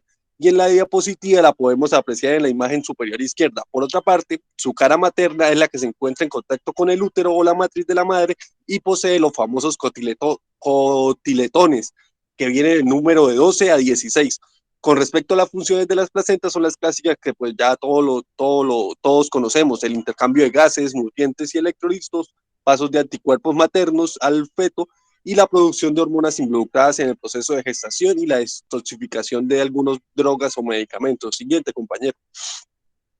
Ahora, en el alumbramiento normal, el tiempo corporal, que es el periodo en el cual la placenta se encuentra dentro del cuerpo de la madre, como lo dije anteriormente, en el 95% de los casos es de 10 minutos, que es médicamente pues normal. Si el tiempo dura de 10 a 30 minutos, hablaremos de un alumbramiento prolongado, y si supera los 30 minutos ya estaremos en presencia de una retención placentaria. También se considera normal, como dije anteriormente, las pérdidas sanguíneas menores a 500 mililitros de sangre durante el periodo del alumbramiento. En la tabla vemos el esquema de básquet, el cual evalúa por medio de 4 variables o parámetros el grado de choque en la materna, que pues más adelante profundizaré en ella. Siguiente, compañero. Bueno, ahora sí hablemos como tal del alumbramiento. Entonces, después de la expulsión del producto del útero, este se contrae espontáneamente de forma proporcional a la disminución de su contenido, y esta brusca reducción de tamaño del útero se acompaña de una inevitable disminución de la superficie de implantación de la placenta. Pero bueno, este alumbramiento posee 4 fases. La primera fase se denomina reposo clínico. El útero disminuye de tamaño, la madre siente alivio, disminuye las contracciones, pero luego se reanudan con mayor intensidad y frecuencia, pero estas contracciones son indoloras porque ya no dilatan el cuello cervical. Siguiente, compañero. En su segunda fase de desprendimiento existen 2 mecanismos. Entonces, es la más frecuente de todas, que ocurre en un 80-90% de los casos de parto, es el mecanismo de Churlius. Dale siguiente. Esta flecha nos indica el útero. Siguiente otra vez, compañero. Acá nos señala la implantación fúngica de la placenta, es decir, en el fondo del útero. Siguiente otra vez. Vemos que se produce una contracción uterina fuerte, disminuyendo el área de contacto entre la placenta y el útero, y comienza a formarse un coágulo retroplacentario. Siguiente. Crece el coágulo y se va desprendiendo cada vez más las placentas y sus membranas ovulares. Siguiente. Y ya tenemos el desprendimiento completo y vemos que la placenta sale por su cara fetal, en donde se encuentra pues el cordón, como podemos apreciar en la imagen superior derecha. Siguiente. El mecanismo de Duncan, que ocurre en 10 al 20% de los alumbramientos. Siguiente y siguiente. La primera flecha nos indica el útero y la segunda nos señala la inserción de la placenta, que esta vez no es en el fondo uterino, sino esta vez se encuentra lateralizada. Siguiente y siguiente. Vemos la contracción del útero y la formación de coágulos pequeños a lo largo de toda la implantación de la placenta y sus membranas hasta comenzar, dale siguiente, hasta empezar pues a desprenderse. Siguiente otra vez. Cuando se expulsa la placenta, por este mecanismo apreciamos la cara materna, la que contiene los cotiletones y está en contacto con el útero, como podemos apreciar en la imagen superior derecha.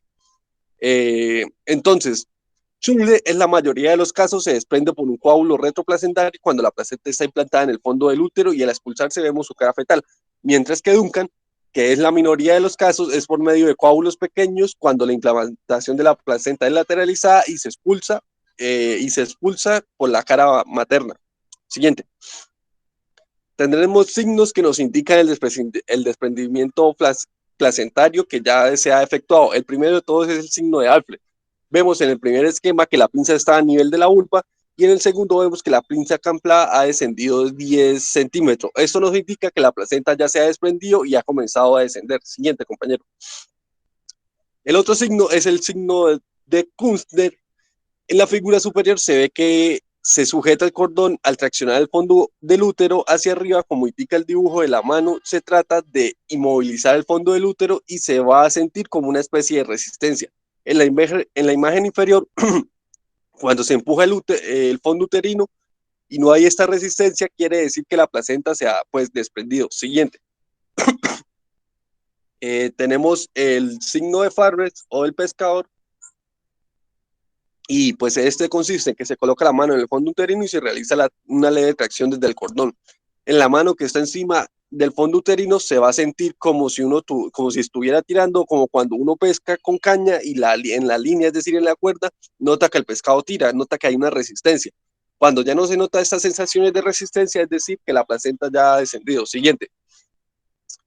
El descenso está mediado por estos tres factores: el hematoma retroplacentario o los hematomas pequeños cuando la placenta es lateralizada, de implantación lateralizada, las contracciones uterinas, el peso de la placenta y el peso de las placentas y los anexos. Siguiente.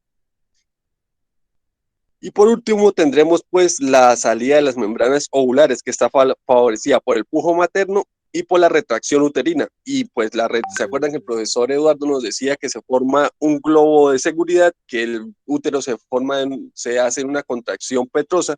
Y pues acá es cuando decimos esto, ¿no? La retracción uterina es cuando el útero ya se contrae completamente y pues expulsa la placenta.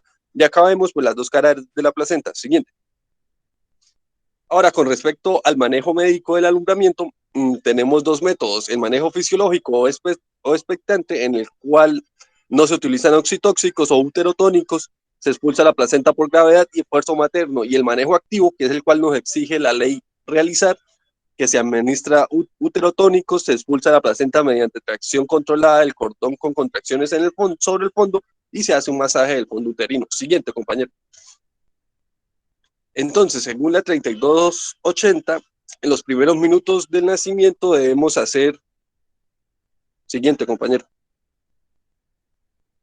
En el primer minuto después del nacimiento se debe palpar el abdomen para descartar la presencia de otro feto, se administra un medicamento uterotónico, diga sea pues oxitocina, en 10 unidades internacionales intramuscularmente, o si es endovenosa, de 5 a 10, en una lente infusión en cristaloides por 3 minutos, y si no tenemos oxitocina, utilizaremos 600 miligramos de misoprostol por vía sublingual.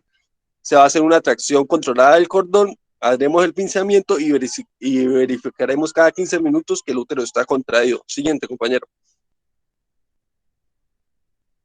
Entonces, para hacer la extracción de la placenta, debemos realizar la maniobra de Dublín, en la cual consiste en girar sobre el propio eje de la placenta y sus membranas para así poder sacarla en su integridad, es decir, sacarla completa.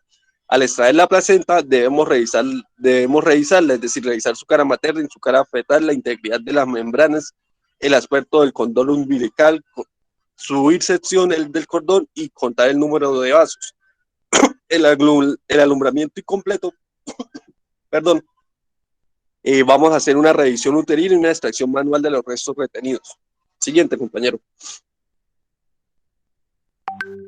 Y ahora debemos vigilar la hemostasia de la mujer, de la madre.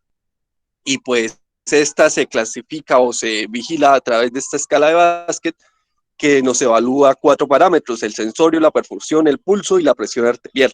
Entonces vemos que un sensorio normal, una perfusión normal y un pulso de entre 60 a 90 y una presión arterial sistólica mayor a 90, es decir, una mujer que no ha perdido volumen sanguíneo, que es decir, un volumen sanguíneo normal entre 500 a 1000 mililitros, y el grado de choque es ausente. Y así pasaremos a la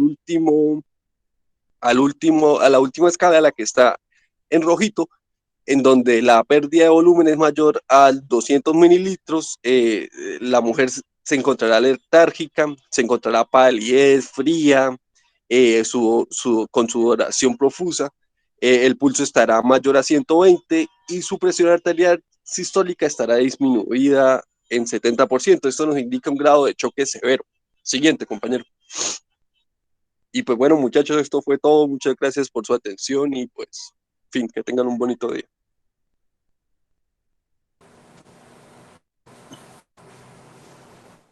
¿Listos? Sí, señor. Sí, señor.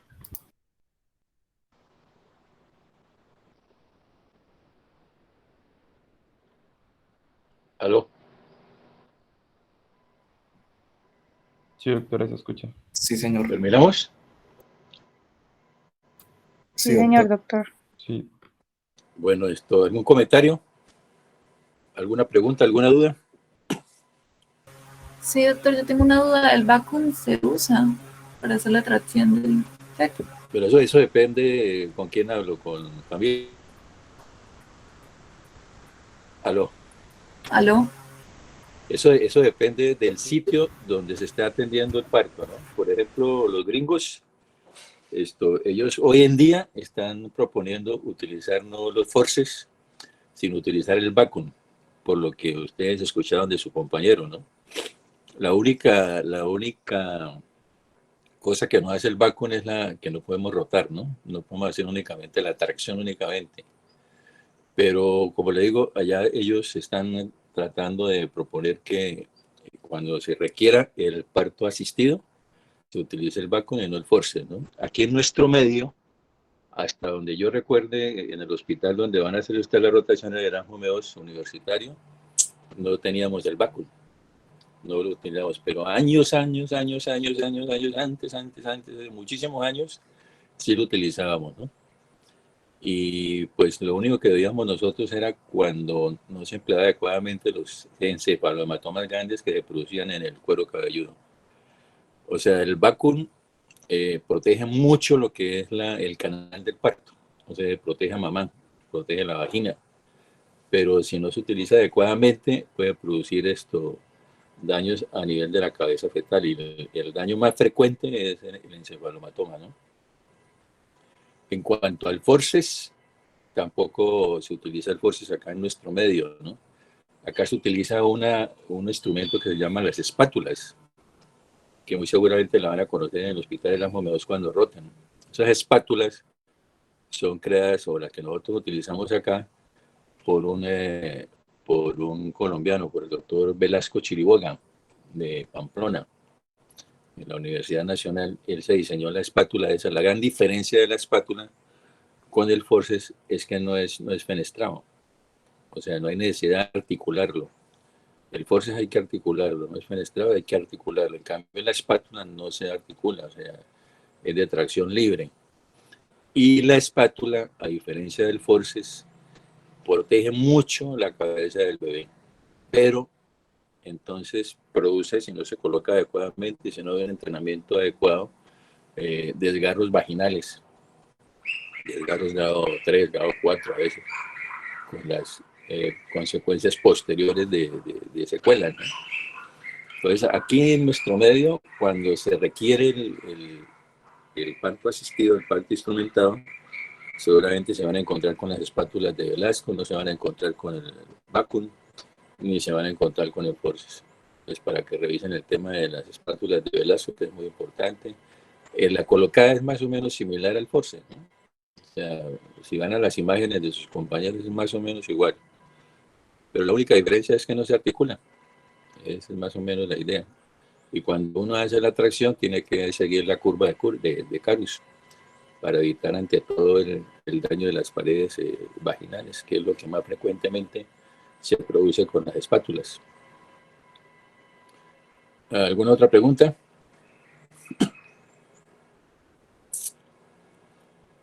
Entonces no se nos olvide. Doctor, a mí no me quedó claro cómo se identifica la rotura de las membranas. La ruptura de las membranas, en la que la identifica en principio, esa es la paciente, ¿no? Esa es la que identifica la ruptura de las membranas, porque es la que, estando en la casa, estando quieta, de pronto ella nota que aparece perdóname la expresión, un chorro de líquido. Y ese líquido tiene un olor muy característico, que es a cloro. Aquí en nuestro medio se llama el hipoclorito de sodio, que utilizan para los lados de piso en las casas. Entonces, la primera que sospecha que rompió membranas es la paciente. 2, cuando se llega allá al hospital, que la paciente dice, doctor, creo que me salió mucho líquido a través de la vagina, todo lo que uno hace es confirmarlo. ¿Cómo lo confirma? Acuesta a la paciente, la coloca en posición ginecológica, le hace la maniobra de Valsalva, y con la maniobra de Valsalva uno ve la salida del líquido. O sea, es muy clara la salida del líquido, es un líquido claro, un líquido con olor a cloro. Si todavía hay dudas, entonces coloca un espéculo, hacen la maniobra de Valsalva y mira a ver si hay salida o no hay salida de líquido. Si todavía tiene dudas, entonces usted acude a las pruebas que hablaron sus compañeros, al pH, al test de nitracina, a los métodos más avanzados como es la cuantificación de la fibronectina, a las células mamelares, etcétera. O sea, hay muchos exámenes que nos ayudan a saber si realmente lo que sale a través. Entonces, la ecografía es una ayuda bastante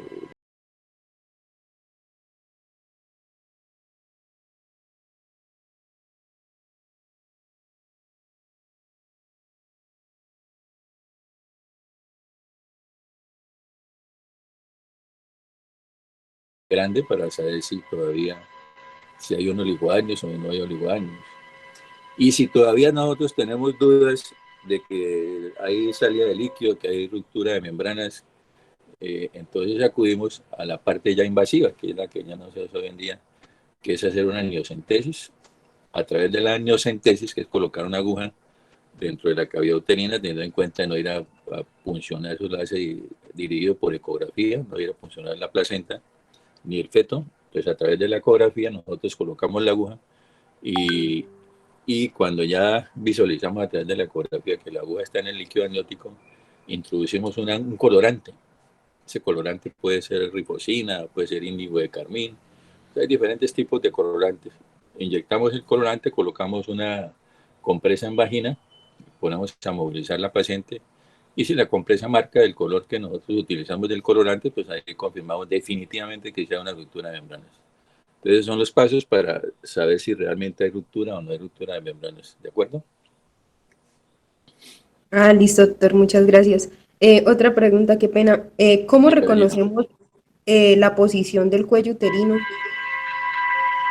Lo que dijo también su compañero, hay dos parámetros importantes, que es el sacro y que es el pubis.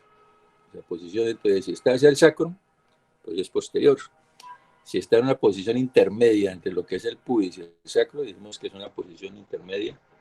Y si está hacia el pubis, decimos que el cuello está anterior. Porcentaje bastante alto,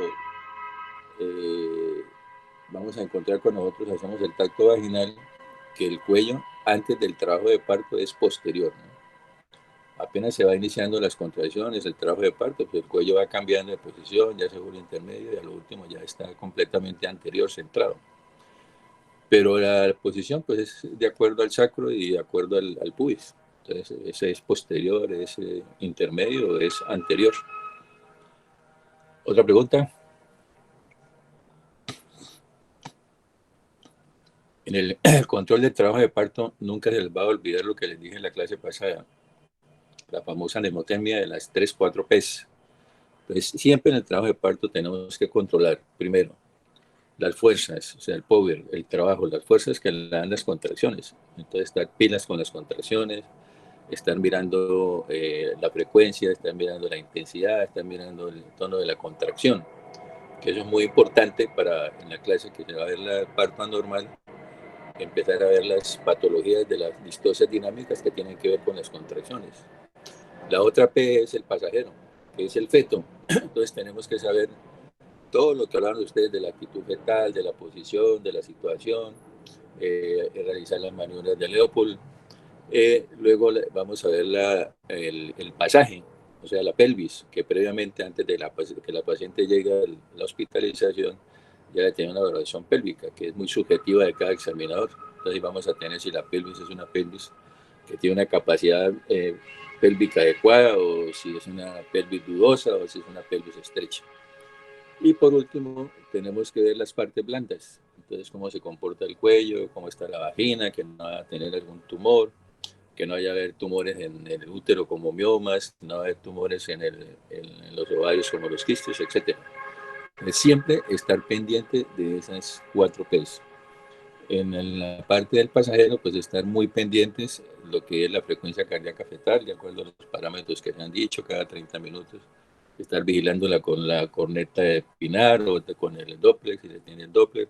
Los monitoreos únicamente hacerlos, monitoreos externos en los pacientes que tienen un diagnóstico de alto riesgo, ¿no? Esos monitoreos son buenos, pero a veces en las interpretaciones nos da un índice de aumento de lo que es los procedimientos de cesárea, ¿no?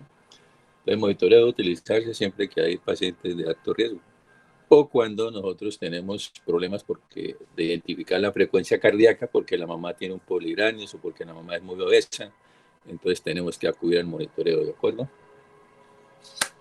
¿Algo más?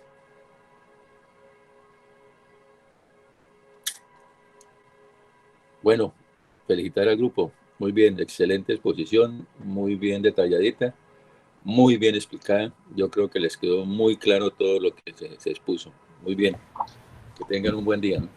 Doctor, es que Dígame. falta, hoy estaban programadas pues 2 charlas, la de parto normal y parto normal. No me digas. No, y decía son las 7:30 y la otra clase está a las 9. Está programada para las 8. La otra clase. Sí. Por eso, entonces nos queda 30 minutos nomás, menos. Bueno, hagámosla hasta las 8 a ver lo que alcancemos a mirar. ¿Listo? Listo. Y después continuamos. Bueno, buenos días. Vamos a empezar con el tema de parto anormal. Siguiente, por favor. Bueno, entonces iniciando con la distosia, pues vemos que hay varias anormalidades del trabajo de parto que pueden interferir con el avance, pues, ordenado a un parto espontáneo. Entonces, a esto por lo general se le llama distosias, donde el término, pues, de distosia va a significar que el un trabajo de parto difícil se caracteriza por un avance lento anormal del trabajo de parto. En este caso se van a originar 4 alteraciones aisladas o combinadas,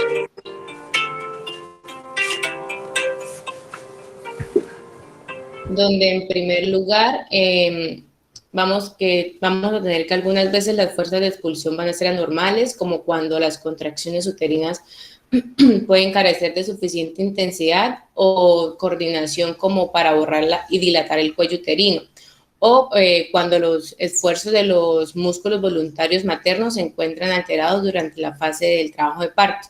En segundo lugar, podemos tener anomalías fetales de la presentación, la posición o el desarrollo que disminuyen la velocidad del trabajo de parto. Como tercer lugar, están las anomalías de la pelvis ósea materna, que van a crear pues una pelvis estrecha. Y por último, se pueden encontrar alteraciones de los tejidos blandos del aparato reproductor, pues que van a dificultar el desempeño. Entonces, pues de manera más sencilla, esas anomalías se pueden clasificar desde el punto de vista mecánico en 3 categorías. Que van a comprender anomalías de la fuerza, donde va a estar esto incluida la contractilidad uterina y el esfuerzo expulsivo materno, lo que es anomalías del producto, que sería el feto, y anomalías del conducto, que sería la pelvis. Dele siguiente, por favor.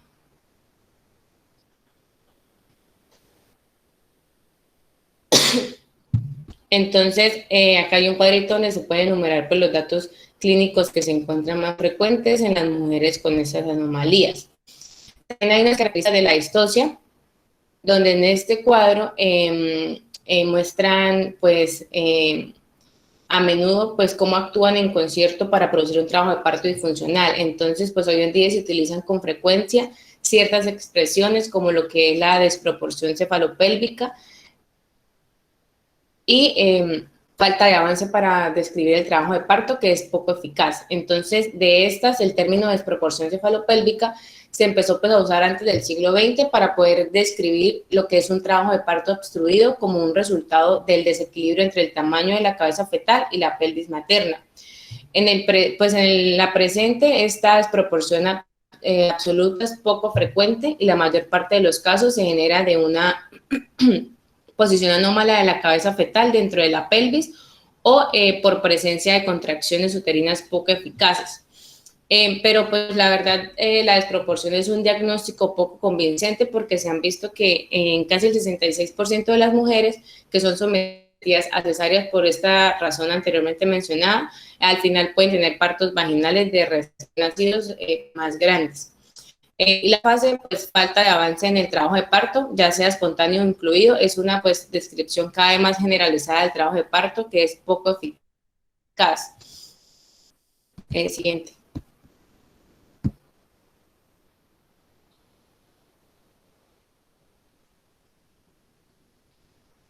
Bueno, hay mecanismos de las distocias, entonces, esto se puede, pues, del siguiente, por favor.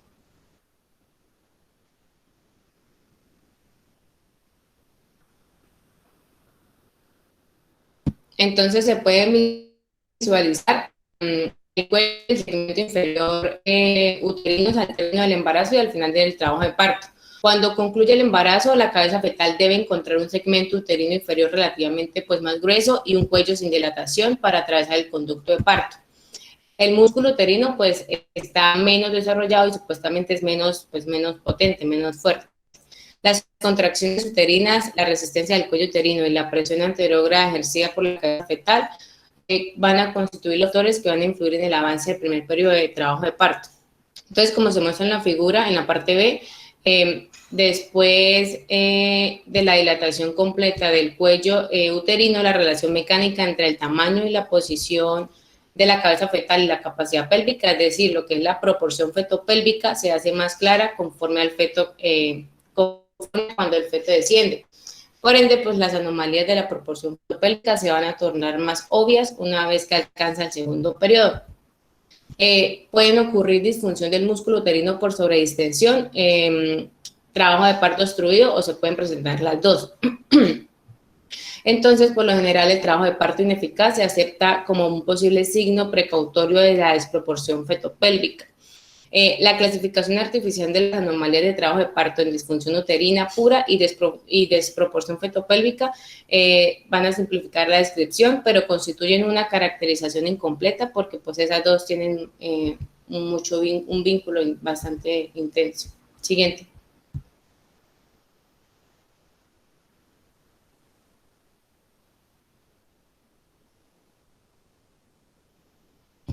Bueno, hay unas anomalías de las fuerzas de expulsión. Entonces tenemos tipos de disfunción uterina, donde las contracciones uterinas del trabajo de parto normal se van a caracterizar por un gradiente de actividad miometrial. Estas fuerzas pues tienen duración intensa máximas en el fondo del órgano y van a disminuir en dirección al cuello uterino.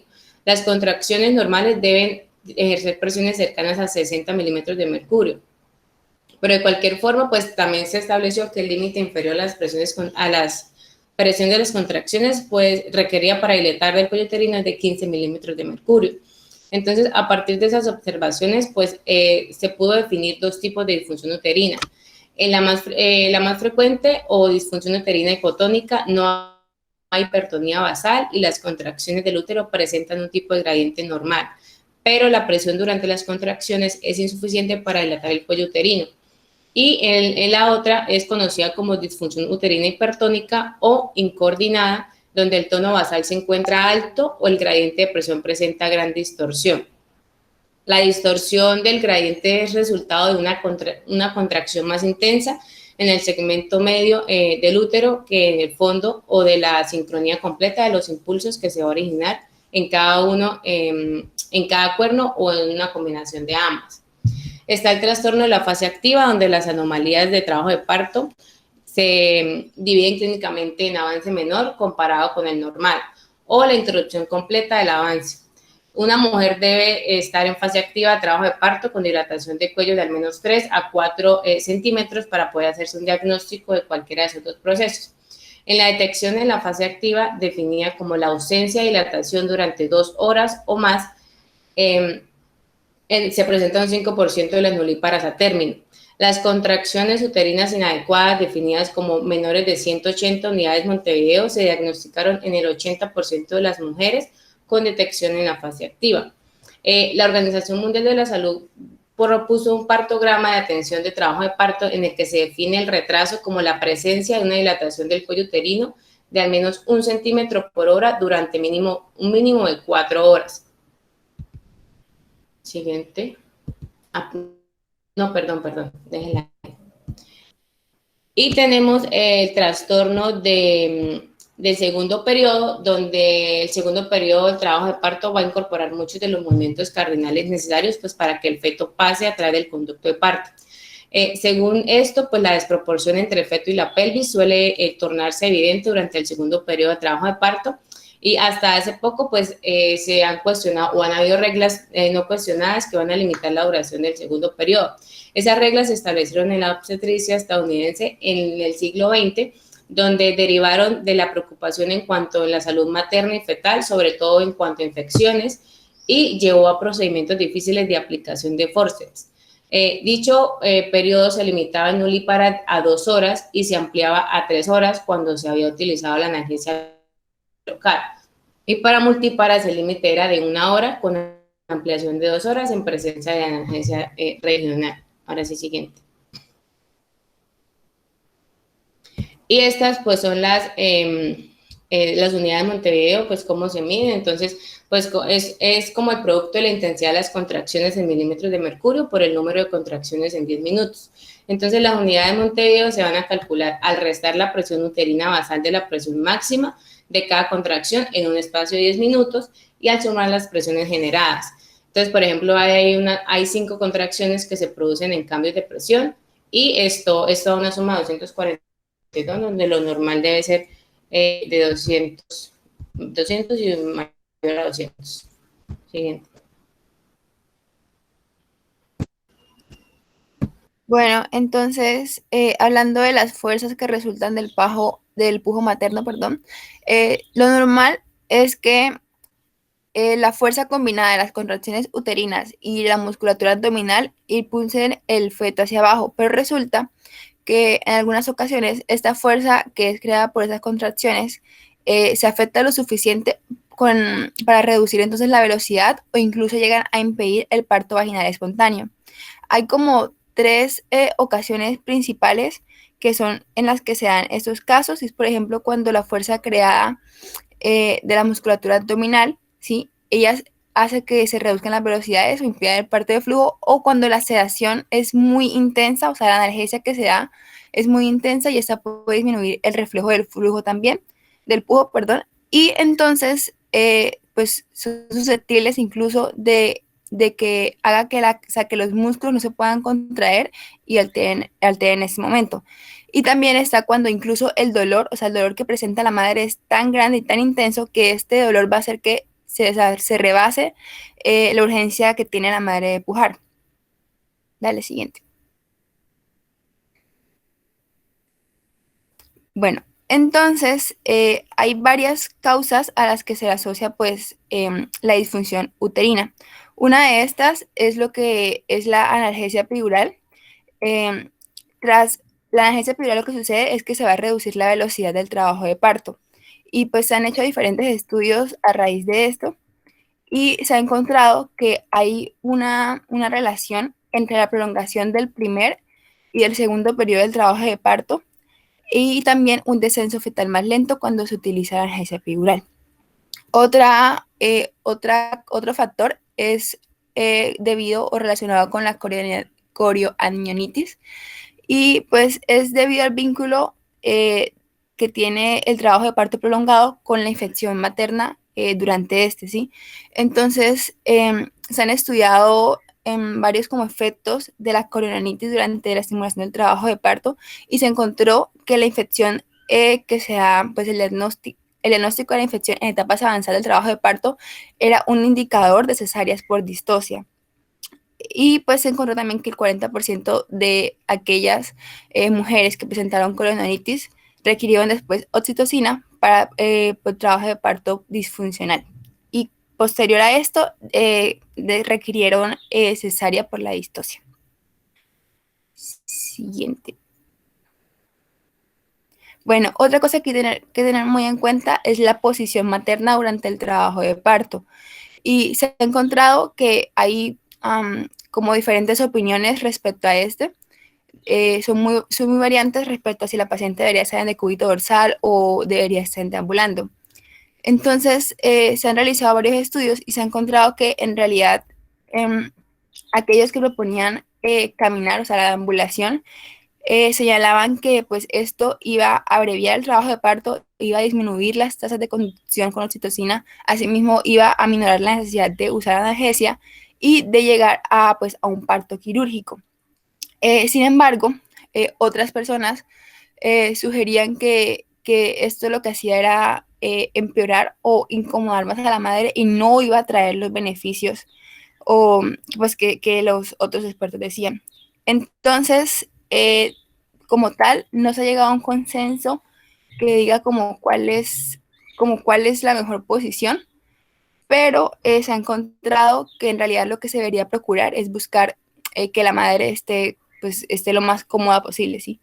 Y también se ha comunicado, como en otros estudios, que la frecuencia e intensidad de las contracciones van a aumentar en posición sentada o bipedestación. Entonces, recomiendan tener todo eso en cuenta para el momento del parto. Siguiente. Bueno, otra cosa que se asociaba aquí era el parto en inmersión en agua.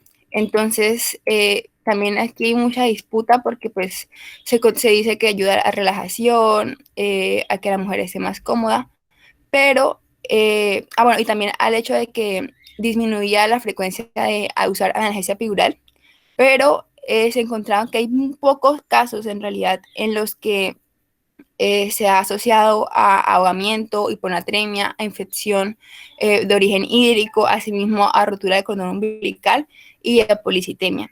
Entonces, eso también, pues, aún no hay un consenso claro. Siguiente.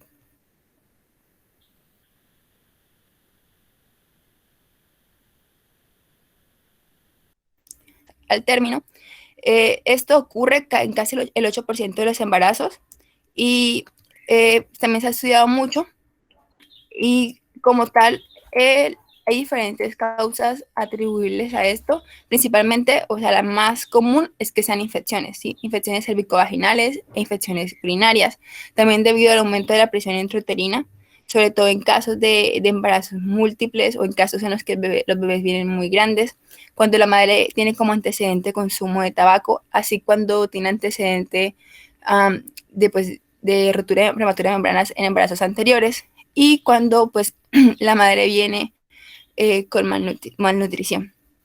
Se hizo un estudio, un análisis en el 2000 que nos hablaban de que en estos casos la inducción de trabajo de parto con oxitocina intravenosa era el tratamiento de elección y también porque este ayudaba a que la tasa de infecciones fuera menor durante el parto y pues mejoraban la condición de la madre. Siguiente. Ya pasó. A mí no me ha pasado la diapositiva. Sí, ya pasó. Listo, entonces, trabajo de parto y parto precipitados. Se considera como tal el trabajo de parto y parto precipitados como un proceso que es en extremo veloz como tal, o sea, no tienen los tiempos que se debería tener, sino que es muy rápido. Estos se atribuyen muchas veces a una resistencia baja y anormal de las partes blandas del conducto de parto, asimismo a la presencia de contracciones uterinas y abdominales anormalmente fuertes o rara vez a la ausencia de sensaciones dolorosas. Y por esto, entonces, a una falta de percepción del trabajo de parto vigoroso, o sea, la mujer no percibe el trabajo de parto como tal. En 1972, Hughes dijo o reportó que el trabajo de parto precipitado culmina con la expulsión del feto en menos de 3 horas. Entonces, la pregunta viene acá en, dale a la siguiente, en qué efectos tiene para la madre y qué efectos tiene para pues, el feto, el recién nacido, este parto precipitado. Entonces se encontró que como tal, rara vez, en la madre rara vez se acompaña de complicaciones como tal graves, sobre todo si hay un borramiento notable del cuello uterino y si se puede distender, ¿sí? Y si la vagina se ha distendido previamente, pero si no sucede esto, por lo general el útero sí sufre una hipotonía después del nacimiento. Y sobre lo que es el feto y el recién nacido, en realidad, pues se ha encontrado como tal, es una evolución perinatal adversa que es debido pues, al parto precipitado, que pueden identificarse. Y pues también mucho con respecto a que, pues como viene tan rápido o como es tan veloz, en algunos casos, tal vez ante un médico no experimentado, se han reportado casos de, pues, de que el recién nacido se cayó al piso y se lesiona y pues necesita reanimación. Y muchas veces no se tiene pues todo eso en cuenta y pues termina en un resultado fatal. Siguiente. Entonces, bueno, ahora vamos a hablar de lo que es la desproporción fetopélvica. Tiene que ver como tal pues con la capacidad pélvica. Y esta desproporción, se llama así capacidad pélvica, surge de una disminución de esa capacidad o de una talla excesiva del feto, o incluso hay casos en los que está la combinación de ambas, ¿sí? O sea, la disminución de la capacidad pélvica más un feto muy grande. Entonces, cualquier estrechez de los diámetros pélvicos que vaya a disminuir esa capacidad pues la capacidad pélvica como tal va a crear distocias durante el trabajo de parto. Puede haber estrechez de planos de entrada, puede haber estrechez de planos pues, medios o de salida. Y pues vamos a ver cada uno de estos. Entonces, dale al siguiente. Con respecto a la estrechez de plano de entrada pélvico, suele considerarse cuando hay un diámetro más pequeño o menor a 10 centímetros o un diámetro transversal mayor que mida menos de 12 centímetros. Entonces, dale siguiente. Ese es en la entrada. También está, ay, no, atrás. Atrás, la anterior. Falta el atrás otra vez. Ese. Siguiente está lo que es el plano medio de la pelvis y este trastorno es incluso más frecuente que el anterior, que es el de plano de entrada, y se da cuando el plano céntrico de la pelvis media se extiende desde el borde inferior de la sínfisis del pubis hacia las líneas ciáticas. Y como pueden ver, esas medidas que están ahí son como las medidas que se presentan para que haya estrechez de plano medio de la pelvis. Dale al siguiente, por favor. Y bueno, por último está lo que es la estrechez de plano de salida, y este fenómeno se define como la presencia de un diámetro entre los tubérculos isquiáticos de 8 o 9 centímetros o menor a estos 8 o 9 centímetros. Nos decía que el plano de la salida de pelvis se puede comparar como con dos triángulos y donde ese diámetro va a constituir la base, como lo pueden ver en la imagen. O sea, si lo pueden ver en el diagrama que está en triangulito, bueno, así se puede ver cuando hay estrechez de plano de salida de la pelvis. Listo. Siguiente.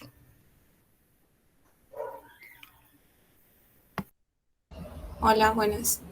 Entonces tenemos... Daniela, dejamos hasta ahí, continuamos Ay, después, perdón. doctor, ya son las 8. Listo, sí, después continuamos. ¿Listo? Listo, doctor. Bueno, gracias, muy amables, gracias.